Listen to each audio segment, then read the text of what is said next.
5 ರಾಜ್ಯಗಳ exit poll survey ಒಂದು ಕಡೆ ಹೊರಬಿದ್ದಿದೆ. ತೀರಾ ಆಶಾದಾಯಕವಾಗಿ ಕಾಂಗ್ರೆಸ್ಗೆ ಅದು ಕಾಣಿಸ್ತಾ ಇಲ್ಲ. ದೊಡ್ಡ ದೊಡ್ಡ ರಾಜ್ಯಗಳ ವಿಚಾರಕ್ಕೆ ಸಂಬಂಧಪಟ್ಟಂತೆ ಮೈತ್ರಿಯಲ್ಲಿ ಒಂದಷ್ಟು ಭಾಗ ಇದ್ದಾಗ ತಮಿಳುನಾಡಲ್ಲಿ, ಕೇರಳದಲ್ಲಿ ಒಂದಷ್ಟು ಸಮಾಧಾನ ಪಟ್ಟುಕೊಳ್ಳಬಹುದು ಕಾಂಗ್ರೆಸ್. ಇದಾದ ಮೇಲೆ ನಿನ್ನೆಯಷ್ಟೇ ಎಕ್ಸಿಟ್ ಪೋಲ್ ಬಂದಿದೆ. ಮೇ 4ಕ್ಕೆ ಒಂದಷ್ಟು ಸಮಯ ಇದೆ, ಇನ್ನು 4 ದಿನ ಟೈಮ್ ಇದೆ ಅದಕ್ಕೆ. ಸೊ ಇಂಥ ಸಂದರ್ಭದಲ್ಲಿ ಮಲ್ಲಿಕಾರ್ಜುನ ಖರ್ಗೆ ಅವರು ರಾಜ್ಯಕ್ಕೆ ಬಂದಾಗ ಹೇಳಿರ್ತಕ್ಕಂಥ ಮಾತು, CM ಹುದ್ದೆ ಇದೆಯಲ್ಲಪ್ಪ, ಆ ಒಂದು ಹುದ್ದೆ ರಾಜ್ಯದಲ್ಲಿ CM ಇದಾರಲ್ಲ, ಈಗ ಬದಲಾವಣೆ ಯಾಕೆ? ಈ ಮೆಸೇಜನ್ನು ಬಹುಶಃ ರಾಜ್ಯದ ಅನೇಕ ನಾಯಕರ ಗುಂಪುಗಳು ವೆಯ್ಟ್ ಮಾಡ್ತಾ ಇತ್ತು ಅಂತ ಕಾಣುತ್ತೆ. ಇದಕ್ಕೆ ಎಸ್ ಅಂತ ಹೇಳ್ತಾರಾ, ನೋ ಅಂತ ಹೇಳ್ತಾರಾ ಅಂತ. ಮುಖ್ಯಮಂತ್ರಿ ಬದಲಾವಣೆ ಅದು ಇದು, ಇನ್ನು ಸಂಪುಟ ಪುನರ್ರಚನೆ, ಸಂಪುಟ ವಿಸ್ತರಣೆ ಈ ವಿಚಾರಕ್ಕೆ ಸಂಬಂಧಪಟ್ಟಂತೆ AICC ಅಧ್ಯಕ್ಷರ ಕಡೆಯಿಂದ ಯಾವುದೇ ರೀತಿಯ ಮಾಹಿತಿ ಇಲ್ಲ. ಹಾಗಾದರೆ ಸಿದ್ದರಾಮಯ್ಯನವರು ಉಳಿದಿರುವ 2 ವರ್ಷಗಳ ಅವಧಿಗೆ ಅವರೇ CM ಆಗಿ ಮುಂದುವರಿಯುತ್ತಾರಾ, ಅಥವಾ ಗಾಳಿ ಸುದ್ದಿಯ ಪ್ರಕಾರದ 50-50 ಅಗ್ರಿಮೆಂಟ್ ಪ್ರಕಾರ ಆದರೆ, ಆ ಲೆಕ್ಕಾಚಾರ ಬಂದರೆ DK ಶಿವಕುಮಾರ್ ಅವರಿಗೆ ಅರ್ಧ ಅವಧಿಯಲ್ಲಿ CM ಆಗ್ತಾರಂತೆ ಅಂತೆಲ್ಲ ರೂಮರ್ಸು, ಗಾಳಿ ಸುದ್ದಿನೂ ಮಾತಾಡ್ತಾರಲ್ಲ, ಅದ್ಯಾವುದು ಜಾರಿ ಆಗಲ್ವಾ? ಹಾಗಾಗಿ ರಾಜ್ಯದ ಒಕ್ಕಲಿಗ ನಾಯಕರೊಬ್ಬರು ಮುಖ್ಯಮಂತ್ರಿ ಆಗುವ ಅವಕಾಶ ಈ ಬಾರಿ ಇಲ್ವಾ? ಕಾಂಗ್ರೆಸ್ನ ಉಳಿದಿರುವಂಥ ಅವಧಿಯಲ್ಲಿ ಸಾಧ್ಯನೇ ಇಲ್ವಾ ಅದು? ಇದಕ್ಕೆ ಈಗ ಇದೇ DK ಶಿವಕುಮಾರ್ ಕಡೆಯ ಬಣದವರು, ಆ ಭಾಗದ ನಾಯಕರುಗಳು ಏನು ಮಾತಾಡ್ತಾರೆ? ಇದಕ್ಕೇನಾದ್ರು ಕೌಂಟರ್ ಇದೆಯಾ? ಈ ಒಂದು ಲಾಬಿ ಸಿದ್ದರಾಮಯ್ಯ ಅವರ ಕಡೆಯ ಅನೇಕ ನಾಯಕರು, ಸಚಿವರುಗಳೆಲ್ಲ ಡೆಲ್ಲಿಗೆ ಹೋಗಿದ್ರಲ್ಲ, ಹೋಗಿ ಬಂದದ್ದು ವರ್ಕೌಟ್ ಆಗಿದೆಯಾ? ಅಥವಾ ಈ ಒಂದು ಎಕ್ಸಿಟ್ ಪೋಲ್ ಬಂದ ಮೇಲೆ 5 ರಾಜ್ಯಗಳಲ್ಲಿ ಕಾಂಗ್ರೆಸ್ನ ಪರ್ಫಾರ್ಮೆನ್ಸ್ ಅಷ್ಟಕ್ಕಷ್ಟೇ ಅಂತ ಹೇಳ್ತಾ ಇದ್ದಾರಲ್ಲ, ನಾನು ಇದನ್ನು ಎಕ್ಸಿಟ್ ಪೋಲ್ ಅಂತ ಮಾತ್ರ ಹೇಳ್ತಾ ಇದ್ದೀನಿ, ಇದೇ ಅಂತಿಮ ಫಲಿತಾಂಶ, ರಿಸಲ್ಟ್ ಇದು, ನಾನು ಇದನ್ನು ಬರೆದು ಕೊಡ್ತಾ ಇದ್ದೀನಿ, ನೋ. ಮೇ 4ಕ್ಕೆ ನಾನು ವೆಯ್ಟ್ ಮಾಡ್ತೀನಿ. ಸಂಜೆ 7 ಗಂಟೆಗೋ ಮತ ಎಣಿಕೆ, ತಾಂತ್ರಿಕ ದೋಷಗಳು, ಟೆಕ್ನಿಕಲ್ ಅದು ಇದು, ರಾತ್ರಿ 9 ಗಂಟೆನೋ 12 ಗಂಟೆಗೂ ರಿಸಲ್ಟ್ ಬಂದಾಗ ಅದು ನೋಡಿಕೊಂಡೇ ಮಾತನಾಡೋಣ. ಇಲ್ಲಿ ಏನಾಗಿದೆ, ಒಂದು ಗುಂಪಿಗೆ ಒಂದು ಮೆಸೇಜ್ ಹೋಗಿದ್ಯಾ ಅಂತ ನನ್ನ ಪ್ರಶ್ನೆ ಇದೆ. ಇಲ್ಲಿ ಎಲ್ಲ ವಿಚಾರಗಳಿಗೆ ಸಂಬಂಧಪಟ್ಟಂತೆ ನಾನು ಇದೀಗ ಡಿಬೇಟ್ ಸ್ಟಾರ್ಟ್ ಮಾಡ್ತಾ ಇದ್ದೀನಿ. ಪಾಲ್ಗೊಳ್ಳೋದಕ್ಕೆ ದರ್ಶನ್ ಇದ್ದಾರೆ, ಕಾಂಗ್ರೆಸ್ನ ವಕ್ತಾರರು. ಸ್ವಾಗತ ದರ್ಶನ್, ತಮಗೆ ಒಂದು ಡಿಬೇಟ್ಗೆ. ನರಸಿಂಹಮೂರ್ತಿ ಬಂದಿದ್ದಾರೆ, JDSನ ವಕ್ತಾರರು. ಸ್ವಾಗತ ನರಸಿಂಹಮೂರ್ತಿ. ಶರತ್ ಹೆಗಡೆ ಜಾಯ್ನ್ ಆಗಿದ್ದಾರೆ, ಬಿಜೆಪಿಯ ವಕ್ತಾರರು. ಸ್ವಾಗತ ಶರತ್, ತಮಗೆ ಒಂದು ಡಿಬೇಟ್ಗೆ. ದೀಪಕ್ ಜಾಯ್ನ್ ಆಗಿದ್ದಾರೆ, ಹಿರಿಯ ಪತ್ರಕರ್ತರು, ಮೈಸೂರಿಂದ ಜಾಯ್ನ್ ಆಗಿದ್ದಾರೆ. ಸ್ವಾಗತ ದೀಪಕ್, ತಮಗೆ ಒಂದು ಡಿಬೇಟ್ಗೆ. ನನ್ನ ದರ್ಶನ್ಗೆ ಫಸ್ಟ್ ಪ್ರಶ್ನೆ ಕೇಳಿಬಿಡ್ತೀನಿ. ದರ್ಶನ್, ಯಾರು ಮೆಸೇಜ್? DK ಶಿವಕುಮಾರ್ ಅವರ ಬಣದ ಕಡೆಯವ್ರಿಗೆಲ್ಲರಿಗೂ ಒಂದು ಮೆಸೇಜ್ ಇವತ್ತು ತುಂಬಾ ಸ್ಟ್ರಾಂಗ್ ಆಗಿ, ಅಂದ್ರೆ ಮುಖ್ಯಮಂತ್ರಿ ಇದಾರಲ್ರಿ ಅವರು, ಯಾಕೆ ಚೇಂಜ್ ಮಾಡ್ಬೇಕು ಅದನ್ನ? ನಾಯಕತ್ವದ ಗೊಂದಲ ವಿಚಾರ ಏನೇ ಇದ್ರು ಆದಷ್ಟು ಬೇಗ ಬಗೆಹರಿಸ್ಬಿಡ್ತೀವಿ. AICC ಅಧ್ಯಕ್ಷರ ಮಾತಿದು, ಏನನ್ಸ್ತು ನಿಮಗೆ ಈ ಮಾತು ಕೇಳಿ? ಅವ್ರು ವಾಸ್ತವನ ಹೇಳಿದ್ದಾರೆ. ಈಗ ಪ್ರೆಸೆಂಟ್ ಸಿದ್ದರಾಮಯ್ಯನವರು ರಾಜ್ಯದ ಮುಖ್ಯಮಂತ್ರಿ ಆಗಿದ್ದಾರೆ, ಅದನ್ನ ಅವ್ರು ಹೇಳಿದ್ದು. ಇವಾಗ ಮುಖ್ಯಮಂತ್ರಿ ಹುದ್ದೆ ಖಾಲಿ ಇಲ್ಲ, ಅಲ್ಲ ವೇಕೆನ್ಸಿ ಇಲ್ಲ, ಅದು ಇಟ್ಸ್ ಅ ಕ್ವೈಟ್ ನ್ಯಾಚುರಲ್. ಒಬ್ರು ಒಂದು ಹುದ್ದೆನಲ್ಲಿದ್ದಾಗ ಮುಖ್ಯಮಂತ್ರಿ ಅನ್ನುವಂಥದ್ದು ಒಂದೇ ಹುದ್ದೆ ಅಂದಾಗ ಆ ಒಂದು ಸ್ಥಾನದಲ್ಲಿ ಮಾನ್ಯ ಸಿದ್ದರಾಮಯ್ಯನವರು ಇವತ್ತು ಆ ಸ್ಥಾನದಲ್ಲಿ ಇದ್ದಾರೆ. ಸೊ ಮುಂದೆ ಏನಾಗುತ್ತೆ ಅನ್ನೋದ್ರ ಬಗ್ಗೆ ಅವರು ಒಂದು ಹಿಂಟ್ ಅನ್ನು ಕೊಟ್ಟಿದ್ದಾರೆ. ಆ ರೀತಿ ನಾಯಕತ್ವದ ಯಾವ್ದಾದ್ರು ವಿಚಾರ ಇತ್ತು ಅಂತಂದ್ರೆ ಮುಂದೆ ನಾವು ಹೈಕಮಾಂಡ್ ಅಲ್ಲಿ ಕೂತು ತೀರ್ಮಾನ ತೆಗೆದುಕೊಳ್ತೀವಿ ಅನ್ನುವಂತ ವಿಚಾರವನ್ನ ಅವ್ರು ಹೇಳಿದ್ದಾರೆ. ಆ ಮುಖೇನ ಇನ್ನ ಚರ್ಚೆಗಳು ಅವಧಿ ಮೀರಿ ಏನಾದ್ರು ಮುಖ್ಯಮಂತ್ರಿ ಕೆಲಸ ಮಾಡ್ತಾ ಇದ್ದಾರಾ? ಇಲ್ಲಿ ಲಾಸ್ಟ್ 6 ತಿಂಗಳ ಮುಂಚೆ ಅವಧಿ ಸರ್ ನೋಡಿ, ಯಾವಾಗ ಸರ್ಕಾರ ಅಧಿಕಾರಕ್ಕೆ ಬಂತು ಆ ಒಂದು ಸಂದರ್ಭದಲ್ಲಿ ದೆಹಲಿಗೆ ಮಾನ್ಯ ಸಿದ್ದರಾಮಯ್ಯನವರು, DK ಶಿವಕುಮಾರ್ ಹೋಗಿದ್ದು ನಾವು ನೋಡಿದೀವಿ. ಕೆಲವು ದಿನಗಳ ಒಂದು ಬಹಳಷ್ಟು ಚರ್ಚೆಗಳು, ಬಿಸಿ ಬಿಸಿ ಚರ್ಚೆ ಮಾಧ್ಯಮಗಳಲ್ಲಿ ಅಥವಾ ಅವರ ಅಭಿಮಾನಿಗಳಲ್ಲಿ, ಶಾಸಕರುಗಳಲ್ಲಿ ನಡೆದಿದ್ದಂತೂ ಸತ್ಯ. ಮತ್ತೆ ಅದೊಂದು ಕ್ಲೋಸ್ ಡೋರ್ ಮೀಟಿಂಗ್ ಆಗಿದೆ. ಅದರಲ್ಲಿ ಮಾನ್ಯ ಶ್ರೀ ಮಲ್ಲಿಕಾರ್ಜುನ್ ಖರ್ಗೆ ಅವರು, ರಾಹುಲ್ ಗಾಂಧಿ ಅವರು, ಸೋನಿಯಾ ಗಾಂಧಿ ಅವರು ಮತ್ತೆ ಸಿದ್ದರಾಮಯ್ಯನವರು, DK ಶಿವಕುಮಾರ್ ಅವರು ಮಾತ್ರ ಇದ್ದಿದ್ದು. ಆ 4 ಗೋಡೆಗಳ ಮಧ್ಯೆ ನಡೆದಂತಹ ಇಂಡೋರ್ ಅಲ್ಲ, ಗೋಡೆ ಮಾತಾಡೋದಕ್ಕೆ ಆಗಲ್ಲ ಸರ್. ನಾವೇನೇ ಆದ್ರೂ ಸಮೇತ, ಯಾಕಂದ್ರೆ ಇವತ್ತಿನ ತನಕ ಮಾನ್ಯ ಸಿದ್ದರಾಮಯ್ಯನವರಾಗ್ಲಿ ಅಥವಾ DK ಶಿವಕುಮಾರ್ ಅವರಾಗ್ಲಿ ಬಹಿರಂಗವಾಗಿ ಯಾವುದೇ ರೀತಿಯ ಗೋಡೆಗಳಿಗೆ ಕಿವಿ ಇರುತ್ತೆ ಅಂತ ಹೇಳ್ತಾ ಇದ್ರು.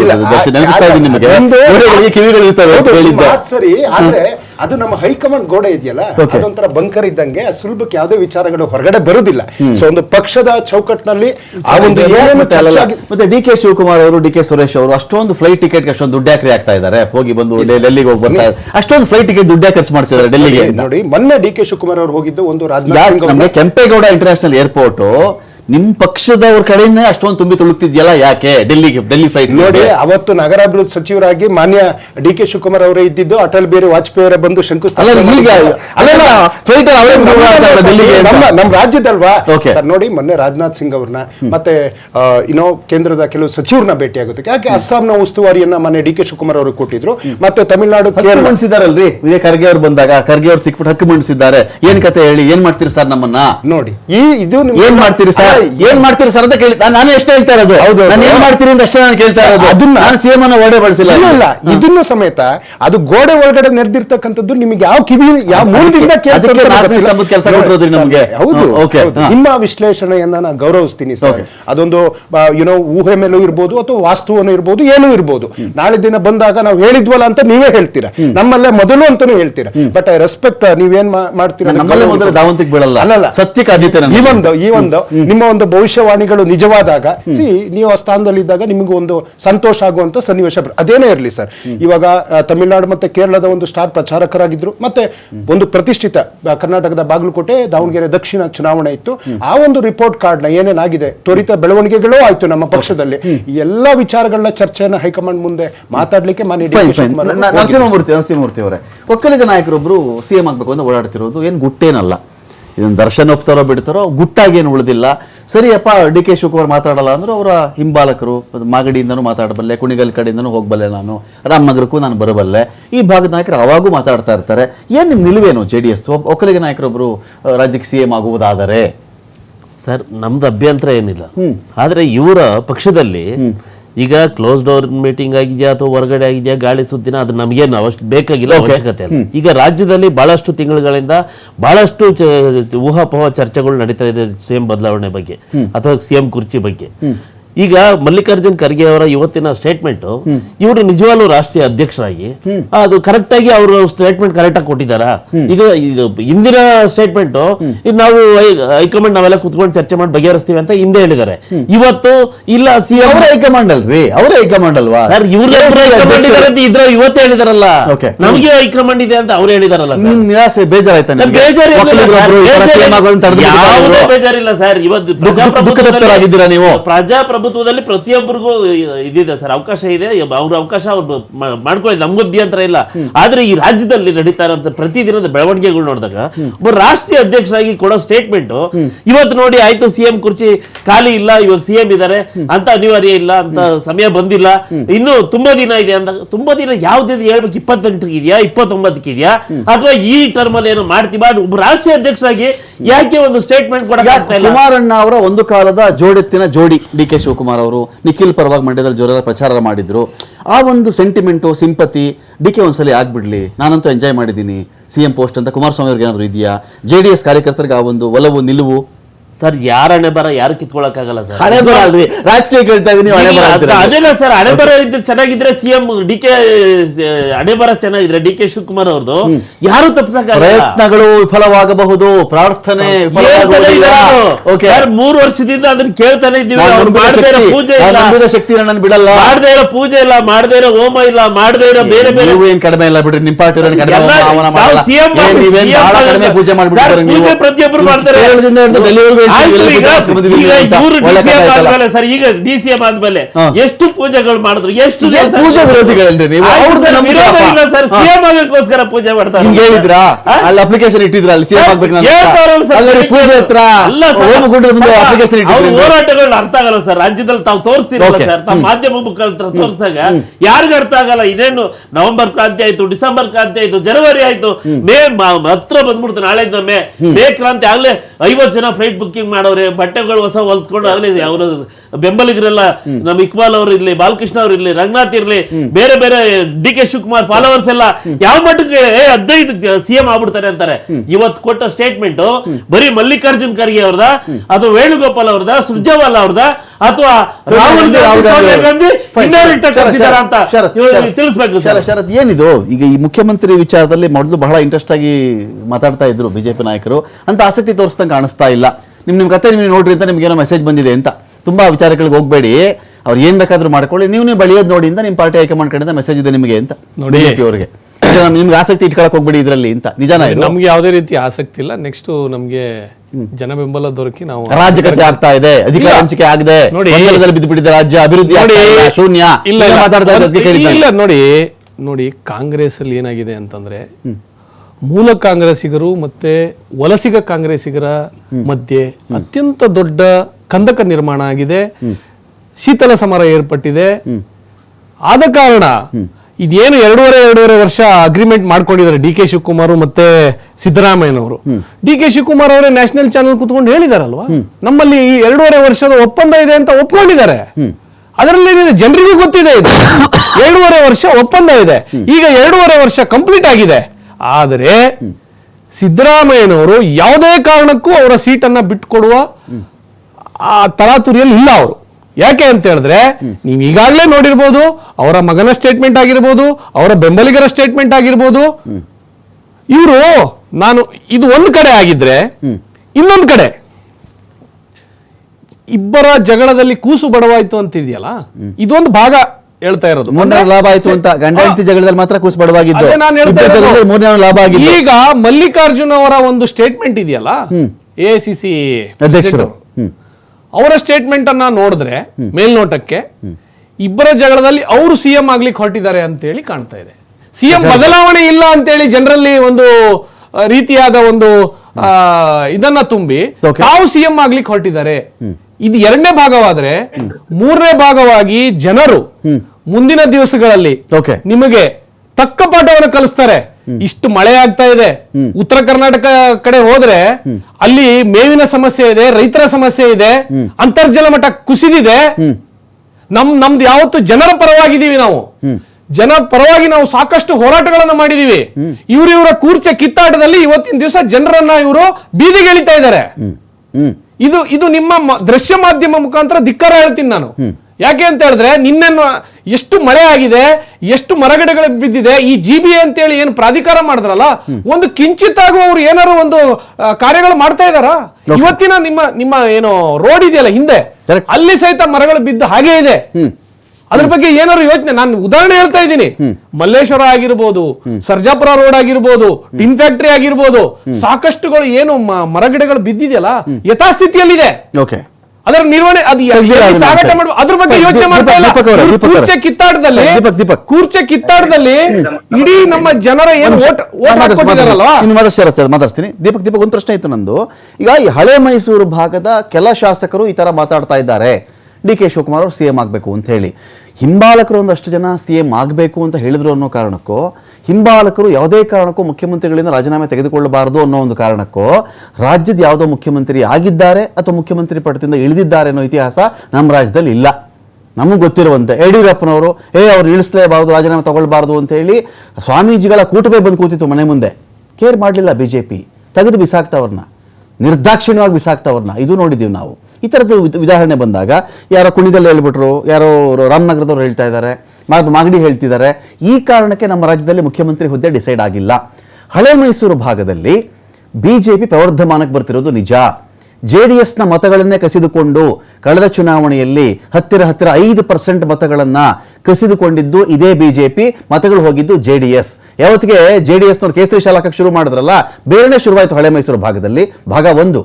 ಭಾಗ 2, JDSಗೂ ಕೂಡ ಅನ್ಯ ಮಾರ್ಗ ಇರಲಿಲ್ಲ. ಅವತ್ತಿಗೆ ಜಾಯಿನ್ ಆಗಿಬಿಟ್ರು, ಅಧಿಕಾರಕ್ಕೆ ಜಾಯಿನ್ ಆದ್ರು, ಸಿದ್ಧಾಂತ ಅಂತ ಅವ್ರು ಹೇಳಿಕೊಂಡು ಬಂದು ಆ ಸಿದ್ಧಾಂತ ತಿಲಾಂಜಲಿ ಇಟ್ಟು ಜಾಯಿನ್ ಆದ್ರು, ಒಂದು ಕತೆ. ಈಗ ಹಳೆ ಮೈಸೂರು ಭಾಗ ಸಿದ್ದರಾಮಯ್ಯನವರ ಹೊರತಾಗಿ ಒಕ್ಕಲಿಗ ಮುಖಂಡನೊಬ್ಬನಿಗೆ ವೇದಿಕೆ ಕೊಡಕ್ಕೆ ರೆಡಿಯಾಗಿದೆಯಾ ಅಂತ. ರಮಾಕಾಂತ್ ನಮಸ್ತೆ. ವಿಶೇಷವಾಗಿ ಏನಂತಂದ್ರೆ, ನಾವು ರಾಜ್ಯದಲ್ಲಿ ನಾವು 2 ತರದ ರಾಜಕಾರಣಗಳನ್ನ ನೋಡ್ತಾ ಇದ್ದೇವೆ. ನಾವೆಲ್ಲ ಗಮನಿಸ್ಕೊಂಡ್ ಬಂದಾಗ ಒಂದು ಐಡಿಯಾಲಜಿಕಲ್ ಪಾಲಿಟಿಕ್ಸ್, ಇನ್ನೊಂದು ಪಾಪ್ಯುಲರ್ ಪಾಲಿಟಿಕ್ಸ್. ಅಂದ್ರೆ ಒಂದು ಸೈದ್ಧಾಂತಿಕ ರಾಜಕಾರಣ ಮತ್ತೆ ಇನ್ನೊಂದು ಜನಪ್ರಿಯ ರಾಜಕಾರಣ. ಇವತ್ತು ಆ ಸೈದ್ಧಾಂತಿಕ ರಾಜಕಾರಣ ಬಹುಪಾಲು ಎಲ್ಲೂ ಕೂಡ ಉಳಿದಿಲ್ಲ, ಮತ್ತೆ ಯಾವ ನಾಯಕರಲ್ಲೂ ಉಳ್ಕೊಂಡಿಲ್ಲ ಅನ್ನುವಂಥದ್ದು ಎಲ್ಲಾ ಪಕ್ಷದ ನಾಯಕರು ಒಪ್ಕೊಳ್ಳೇಬೇಕಾಗ್ತದೆ. ಹಾಗಾಗಿ ನಾವು ಸೈದ್ಧಾಂತಿಕ ರಾಜಕಾರಣದಲ್ಲಿ ನೆಲೆಯಲ್ಲಿ ನಾವು ನೋಡಿದಂತ ಸಂದರ್ಭದಲ್ಲಿ ಈ ಮುಖ್ಯಮಂತ್ರಿಗಳ ಬದಲಾವಣೆ ಅಥವಾ ಪಕ್ಷಾಂತರ ಆಗುವಂತದ್ದು, ಪಕ್ಷಗಳು ಮರ್ಜ್ ಆಗುವಂತದ್ದು, ಇವೆಲ್ಲವೂ ಕೂಡ ನಾವು ಅಚ್ಚರಿ ಪಡ್ತಾ ಇದ್ವಿ. ಇವತ್ತು ರಾಜಕಾರಣದಲ್ಲಿ ಏನ್ ಬೆಳವಣಿಗೆ ಆದ್ರೂ ಆಶ್ಚರ್ಯ ಪಡುವಂತ ಸಂಗತಿಗಳೇ ಇಲ್ಲ. ಏನ್ ಬೇಕಾದ್ರೂ ರಾಜಕಾರಣದಲ್ಲಿ ಏನ್ ಬೇಕಾದ್ರೂ ಆಗ್ಬಹುದು ಅನ್ನೋದಕ್ಕೆ ಒಂದು ಹಳೆ ಮೈಸೂರು ಭಾಗದಲ್ಲಿ ನೀವು ಹೇಳಿದ್ರೆ ಮುಖ್ಯಮಂತ್ರಿಯ ಬದಲಾವಣೆಯ ನಿರೀಕ್ಷೆ ಮಾಡ್ತಾ ಇದೆಯಾ ಹಳೆ ಮೈಸೂರು ಭಾಗದಲ್ಲಿ ಅಂತ ಹೇಳಿ. ಬಹುಶಃ ಮೊನ್ನೆ ಅಷ್ಟೇ ನಾವು ಇದು ವಿಚಾರಗಳನ್ನ ಚರ್ಚೆ ಮಾಡಿದ ಸಂದರ್ಭದಲ್ಲಿ ಮೈಸೂರು ಅಥವಾ ಮಂಡ್ಯ ಅಥವಾ ಚಾಮರಾಜನಗರ ಅಥವಾ ಹಳೆ ಮೈಸೂರು ಭಾಗದಲ್ಲಿ ಯಾವುದೇ ಶಾಸಕರಾಗಿರ್ಲಿ, ಅದು ಹೊಸ ಶಾಸಕರಾಗಿರ್ಲಿ ಅಥವಾ ಹಿರಿಯ ಶಾಸಕರುಗಳಾಗಿರ್ಲಿ, ಈ ಸಿದ್ದರಾಮಯ್ಯನವರ ನಾಯಕತ್ವವನ್ನ ಬದಲಾಗಬೇಕು ಅಂತ ಹೇಳಿ ಗಟ್ಟಿ ಧ್ವನಿಯಲ್ಲಿ ಹೇಳುವಂತ ನಾಯಕರು ಯಾರು ಕೂಡ ಇಲ್ಲ. ಇದ್ದಾರೆ. ಡಿ ಕೆ ಶಿವಕುಮಾರ್ ಅವರು ಮುಖ್ಯಮಂತ್ರಿ ಆಗ್ಬೇಕು ಅಂತ ಬಯಸುವಂತ ನಾಯಕರುಗಳು ಇದ್ದಾರೆ ಮೈಸೂರು ಭಾಗದಲ್ಲಿ. ಆದ್ರೆ ಅವ್ರು ಯಾರು ಕೂಡ ಗಟ್ಟಿ ಧ್ವನಿಯಲ್ಲಿ ಹೇಳುವಂತ ಪರಿಸ್ಥಿತಿಲಿ ಇಲ್ಲ. ಯಾಕಂದ್ರೆ ಮೈಸೂರು ಮಟ್ಟಿಗೆ ಬಿಜೆಪಿ ಯಾವುದೇ ಎಷ್ಟೇ ಪ್ರಾಬಲ್ಯವನ್ನ ತನ್ನ ಗುರುತಿಸ್ಕೊಂಡಿರ್ಬೋದು, ಮತವನ್ನು ಗುರುತಿಸ್ಕೊಂಡಿರ್ಬೋದು, JDS ಭದ್ರಕೋಟೆ ಇರ್ಬೋದು, ಆದ್ರೆ ಮೈಸೂರು ಪ್ರಾಂತ್ಯದಲ್ಲಿ ಮುಖ್ಯಮಂತ್ರಿ ಸಿದ್ದರಾಮಯ್ಯನವ್ರಿಗೆ ಇರುವಂತ ವರ್ಚಸ್ಸು, ಜನಪ್ರಿಯತೆ ಮತ್ತೆ ಪೊಲಿಟಿಕಲ್ ಪವರ್ ಇದೆಯಲ್ಲ, ರಾಜಕೀಯ ಶಕ್ತಿ ಇದೆಯಲ್ಲ, ಅದನ್ನ ಬೇರೆ ಯಾವ ನಾಯಕರ ಜೊತೆ ಕಂಪೇರ್ ಮಾಡ್ಲಿಕ್ಕೆ ಆಗೋದಿಲ್ಲ. ಹಾಗಾಗಿ ಮೈಸೂರು ಭಾಗದಿಂದ ಆ ತರದೊಂದು ಗಟ್ಟಿ ಕೂಗು ನನ್ನ ಪ್ರಕಾರ ನಾನು ಇದುವರೆಗೆ ನಾನು ಗಮನಿಸಿರುವಂತದ್ದು ಒಂದೇ ಒಂದು ತನ್ವೀರ್ ಸೇಠ್ ಅವರು ಬದಲಾವಣೆ ಕಾಲ ಬರ್ತದೆ, ಬದಲಾವಣೆ ಆಗ್ಬೇಕು ಅನ್ನೋ ಮಾತನ್ನ ಗಟ್ಟಿಯಾಗಿ ಹೇಳಿದ್ರು. ಹಾಗೆ ಮಂಡ್ಯದಲ್ಲಿ ಕಗ್ಲೂರು ಉದಯ್ ಅವರಾಗಿರ್ಬೋದು ಅಥವಾ ರವಿಕುಮಾರ್ ಗಾಣಿಗ ಅವರಾಗಿರ್ಬೋದು, ಅವ್ರು ಹೇಳಿದ್ರು ಯಾಕಂದ್ರೆ ಅಲ್ಲಿ ಮಂಡ್ಯದಲ್ಲಿ DK ಶಿವಕುಮಾರ್ ಪರವಾಗಿ ಮಾತಾಡ್ಬೇಕಾದಂತ ಅನಿವಾರ್ಯಂತ ಸ್ಥಿತಿ ಇದೆ. ಹಾಗಾಗಿ ಯಾಕಂದ್ರೆ ಅದು ಒಕ್ಕಲಿಗ ಪ್ರಾಬಲ್ಯ. ಮೈಸೂರು ಭಾಗದಲ್ಲಿ ಸಿದ್ದರಾಮಯ್ಯ ಅವ್ರನ್ನ ಅಜಾತ ಶತ್ರು ಅಂತ ಕನ್ಸಿಡರ್ ಮಾಡ್ತೀರಾ ನೀವು? ಕಾಂಗ್ರೆಸ್ ಸಿದ್ದರಾಮಯ್ಯನವ್ರಿಗೆ ಇರೋಷ್ಟು ಶತ್ರುಗಳು ಯಾರಿಗೂ ಇಲ್ಲ. ನಿಮ್ಗೆ ಸಿದ್ದರಾಮಯ್ಯನವರು ಅಜಾತ ಶತ್ರು ಅಂತ ನಾನು ಹೇಳ್ತಾನೂ ಇಲ್ಲ, ನಾನು ಒಪ್ಕೊಳಕ್ ರೆಡಿ ಇಲ್ಲ. ಆದ್ರೆ ಸಿದ್ದರಾಮಯ್ಯ ಅವರ ಶತ್ರುತ್ವವನ್ನ ಕಟ್ಕೊಳ್ಲಿಕ್ಕೆ, ಸಿದ್ದರಾಮಯ್ಯನವ್ರನ್ನ ಎದುರಾಕೊಳ್ಳುವಂತ ಪ್ರಬಲ ನಾಯಕರು ಈ ಭಾಗದಲ್ಲಿ ಕಾಂಗ್ರೆಸ್ ನಲ್ಲಿ ಇಲ್ಲ. ಕಾಂಗ್ರೆಸ್ ನಲ್ಲಿ ಸಿದ್ದರಾಮಯ್ಯನವ್ರಿಗೆ ಸೆಡ್ ಹೊಡಿಯಂತವ್ರು ಇಲ್ಲ. ಕಾಂಗ್ರೆಸ್ ನಲ್ಲಿ ಸಿದ್ದರಾಮಯ್ಯನವ್ರ ವಿರುದ್ಧ ಹೇಳಿಕೆ ಕೊಡುವಂತವ್ರು ಇಲ್ಲ. ಒಂದು ವೇಳೆ ಸಿದ್ದರಾಮಯ್ಯನವ್ರ ಪರವಾಗಿ ಮಾತಾಡುವಂತ ಜನಪ್ರತಿನಿಧಿಗಳು ಗಟ್ಟಿ ಧ್ವನಿಗಳು ಇದಾವೆ ವಿನಃ ಅವ್ರ ವಿರುದ್ಧ ಮಾತಾಡುವಂತ ಯಾವ ನಾಯಕರು ಕೂಡ ಇಲ್ಲಿ ಈ ಮಟ್ಟಕ್ಕೆ ಇವತ್ತಿನ ಪ್ರಸ್ತುತ ಸಂದರ್ಭದಲ್ಲಿ ಇಲ್ಲ. ಈಗ ಈ ವಿಚಾರಕ್ಕೆ ಬಂದಾಗ ಸಿದ್ದರಾಮಯ್ಯ ಅವರು ಬೇಡ ಅಂತ ಹೇಳೋದು ಬೇರೆ, DK ಶಿವಕುಮಾರ್ ಬೇಕು ಅಂತ ಹೇಳೋದು ಬೇರೆ, ಎರಡು ಬಹಳ ವ್ಯತ್ಯಾಸ ಇದೆ. DK ಶಿವಕುಮಾರ್ ಬೇಕು ಅಂತ ಹೇಳ್ತಾ ಇದ್ರೆ ಅದೇ ಕಾರಣಕ್ಕೆ ನನಗೆ ಸಿದ್ದರಾಮಯ್ಯನವರು ಬೇಡ ಅಂತ ರಾಜ್ಯ ರಾಜಕಾರಣದಲ್ಲಿ ಮಾತನಾಡೋರು ವಿರಳ. ಒಂದು ಚಾನ್ಸ್ ಕೊಡ್ಲಿ ಅಂತ ಹೇಳ್ತಾರೆ. ಇದೇ ಪ್ರಶ್ನೆ ಬಂದಾಗ ಸಿದ್ದರಾಮಯ್ಯನವರು ಅವ್ರಿಗೆ ಏನಪ್ಪ ಅನ್ಯಾಯ ಮಾಡಿದ್ರು ಅಂತ ಕೇಳಿದಾಗ ಅದಕ್ಕೆ ಉತ್ತರಿಸಕ್ಕೆ ತಡವರಿಸಬಹುದು ಅವರು ಅಲ್ವಾ? ಈಗ DKಶಿಗೆ ಚಾನ್ಸ್ ಕೊಡಿ ಅನ್ನೋದು ಸಿದ್ದರಾಮಯ್ಯನವರು ಸಾಕು ಅನ್ನೋ ಅರ್ಥನ, ಇವ್ರಿಗೊಂದು ಅವಕಾಶ ಇರಲಿ ಅಂತ ಒಂದು ಅರ್ಥನ, ಎಂಟೈರ್ ಜಾತಿ ಈಕ್ವೇಶನ್ ಇಂದ ಹಿಡ್ಕೊಂಡ್ರೆ ಕಾಂಗ್ರೆಸ್ನ ಮತಗಳ ಬುಟ್ಟಿನೇ ಅಲುಗಾಡಿ ಹೋಗ್ಬಿಡುತ್ತೆ ಸಿದ್ದರಾಮಯ್ಯನವ್ರನ್ನ ಟಚ್ ಮಾಡಕ್ ಹೋದ್ರೆ ಅನ್ನೋ ಒಂದು ಭಯ ಕೂಡ ಅನೇಕರಲ್ಲಿ ಇದೆ. ಇದು ನಿಜನಾ ದರ್ಶನ್ ನಿಮ್ಮ ಪಾರ್ಟಿನಲ್ಲಿ? ನೋಡಿ, ನಮ್ಮ ಪಕ್ಷದಲ್ಲಿ ಹಿಂದಿಂದ ಒಂದು ಪದ್ಧತಿ ಇತ್ತು, ಯಾರು KPCC ಅಧ್ಯಕ್ಷ ಆಗ್ತಾರೆ ಅವರೇನೆ ಮುಖ್ಯಮಂತ್ರಿ ಸ್ಥಾನವನ್ನ ಪಡಿತಾ ಇದ್ರು.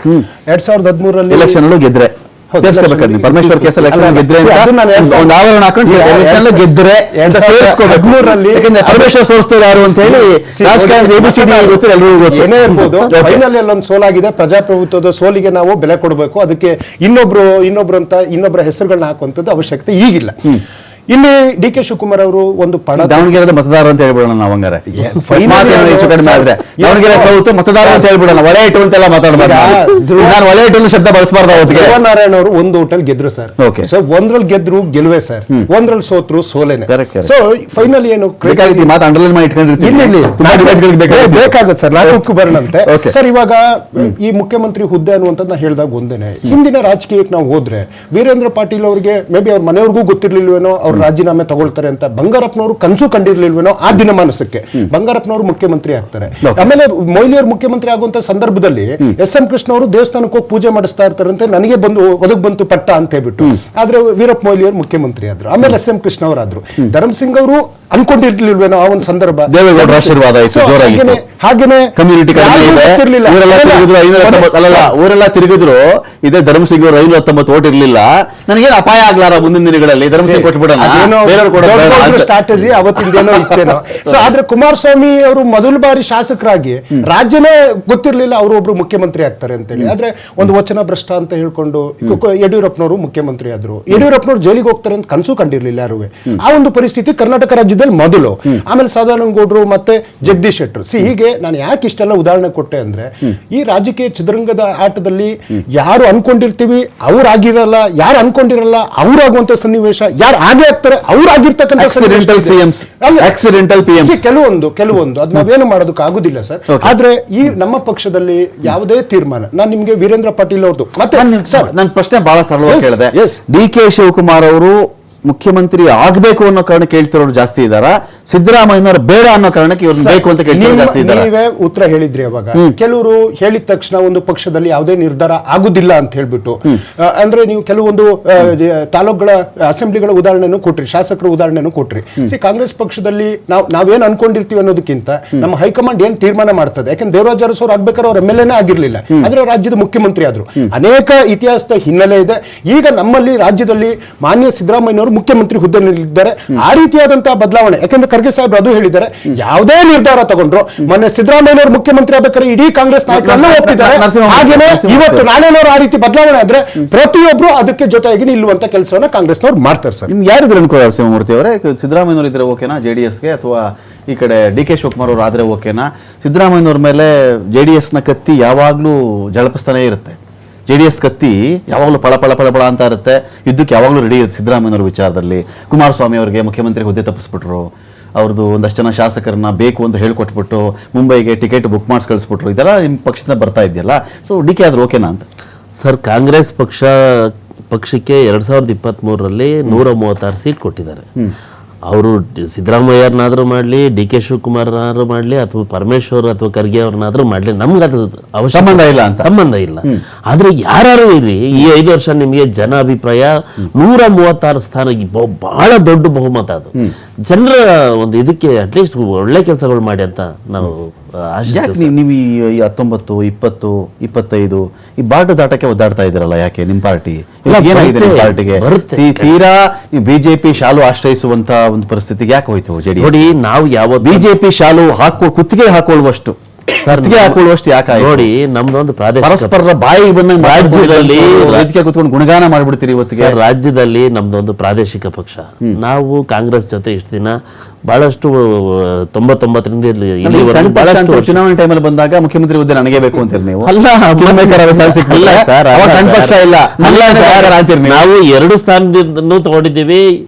40 ಅದನ್ನ ನೀವ್ ಈಗೆಲ್ಲ ಅಯ್ಯೋ ನಮ್ದೇನಪ್ಪಾ ಹಳೆ ಮೈಸೂರು ಉತ್ತರ ಕರ್ನಾಟಕ ಸ್ವಲ್ಪ ಮಾತ್ರ ಅಂತ ಹೇಳ್ತಿರ್ತೀರಿ. ನೀವು ಎಲೆಕ್ಷನ್ ಟೈಮ್ ಬಂದ್ಬಿಡ್ತು, ಒಂದು ಚಾನ್ಸ್ ಇದೆ, ಒಂದು ಕಿಂಗ್ ಮೇಕರ್ ಆಗೋ ಚಾನ್ಸ್ ಇದೆ ಅಂದ್ಬಿಟ್ರೆ ರೆಕ್ಕೆ ಮೇಲೆ ನೀರ್ ಹಾಕೊಂಡು ಜೋರಾಗಿ ಬಡ್ದ್ಬಿಟ್ಟು ರೆಡಿ ಆಗ್ಬಿಡ್ತಿರಲ್ಲ. ಅಲ್ಲ ಸರ್, ಈಗ ನಾವೇನು ಹೋಗಿರ್ಲಿವಲ್ಲ 2018ರಲ್ಲಿ ಕಾಂಗ್ರೆಸ್ ಅವರೇ ದೇವೇಗೌಡರು ಮನೆ ಬಾಗಿಲಿಗೆ ಬಂದು ಕೈ ಕಟ್ಕೊಂಡು ಎಲ್ಲರೂ ನೀವೇ ಆಗಿ ಅಂತ ಅಂದಾಗ ಅವತ್ತು ಖರ್ಗೆ ಮಾತಾಡೋದು, ಖರ್ಗೆಯವ್ರನ್ನ ಆಗಿ ಅಂತ ಕುಮಾರಣ್ಣವ್ರು ಹೇಳಿದ್ರು, ದೇವೇಗೌಡರು ಹೇಳಿದ್ರು. ಆದ್ರೆ ಅವತ್ತು ಕುಮಾರಣ್ಣನ್ ಕೊಡಿ ಅಂತ ನಾವೇನು ಸ್ಫೂರ್ತಿಯಾಗಿ ಹೇಳಿದ್ರಿ ನೀವು. ಹೌದು, ಖರ್ಗೆ ಸಾಹೇಬ್ ಓಪನ್ ಆಗಿ ನೀವು ದಲಿತ CM ಆಗಿಲ್ಲ ನಮ್ಮ ರಾಜ್ಯದಲ್ಲಿ, ನೀವು ಆಗಿ ಅಂತ ಓಪನ್ ಆಗಿ ಅವ್ರಿಗೆ ಹೇಳಿದಾಗ ಅವಶ್ಯಕತೆ ಅವತ್ತು ಬಂದಾಗ ಅವ್ರು ತಗೊಳ್ಳಿಲ್ವಲ್ಲ. ಇಲ್ಲ ಕುಮಾರಸ್ವಾಮಿ ಯಾರೇ ಆಗ್ಲಿ 5 ವರ್ಷ ಇರ್ಬೇಕು ಈ ಸರ್ಕಾರ ಅಂತ ಅನ್ಬಿಟ್ಟು ಇವತ್ತು ಅವತ್ತು ಬರೀ 14 ತಿಂಗಳಿಗೆ ಆ ಮಟ್ಟಕ್ಕೆ ಕಾಟ ಕೊಟ್ಟು ಇವತ್ತು ಕಾಂಗ್ರೆಸ್ ಅವರು ಇದಾರೆ, ಅವ್ರಿಗೆ ಹಾಕಿ 2020 ಗೌರ್ಮೆಂಟ್ ಅಲ್ಲಿ ಫಸ್ಟ್ ಪಾರ್ಟ್ ಯಡಿಯೂರಪ್ಪನವ್ರಿಗೆ ಕೊಟ್ಬಿಡ್ಬೇಕಾಗಿತ್ತೇನೋ ನೀವು? ಫಸ್ಟ್ ಪಾರ್ಟ್ ಯಡಿಯೂರಪ್ಪನ ಕೊಟ್ಬಿಟ್ಟು ಆಮೇಲೆ ಸೆಕೆಂಡ್ ಪಾರ್ಟ್ ಕುಮಾರಸ್ವಾಮಿ ಅವರು ತಗೋಬೇಕಾಗಿತ್ತು. ಅವತ್ತಿನ ಪರಿಸ್ಥಿತಿ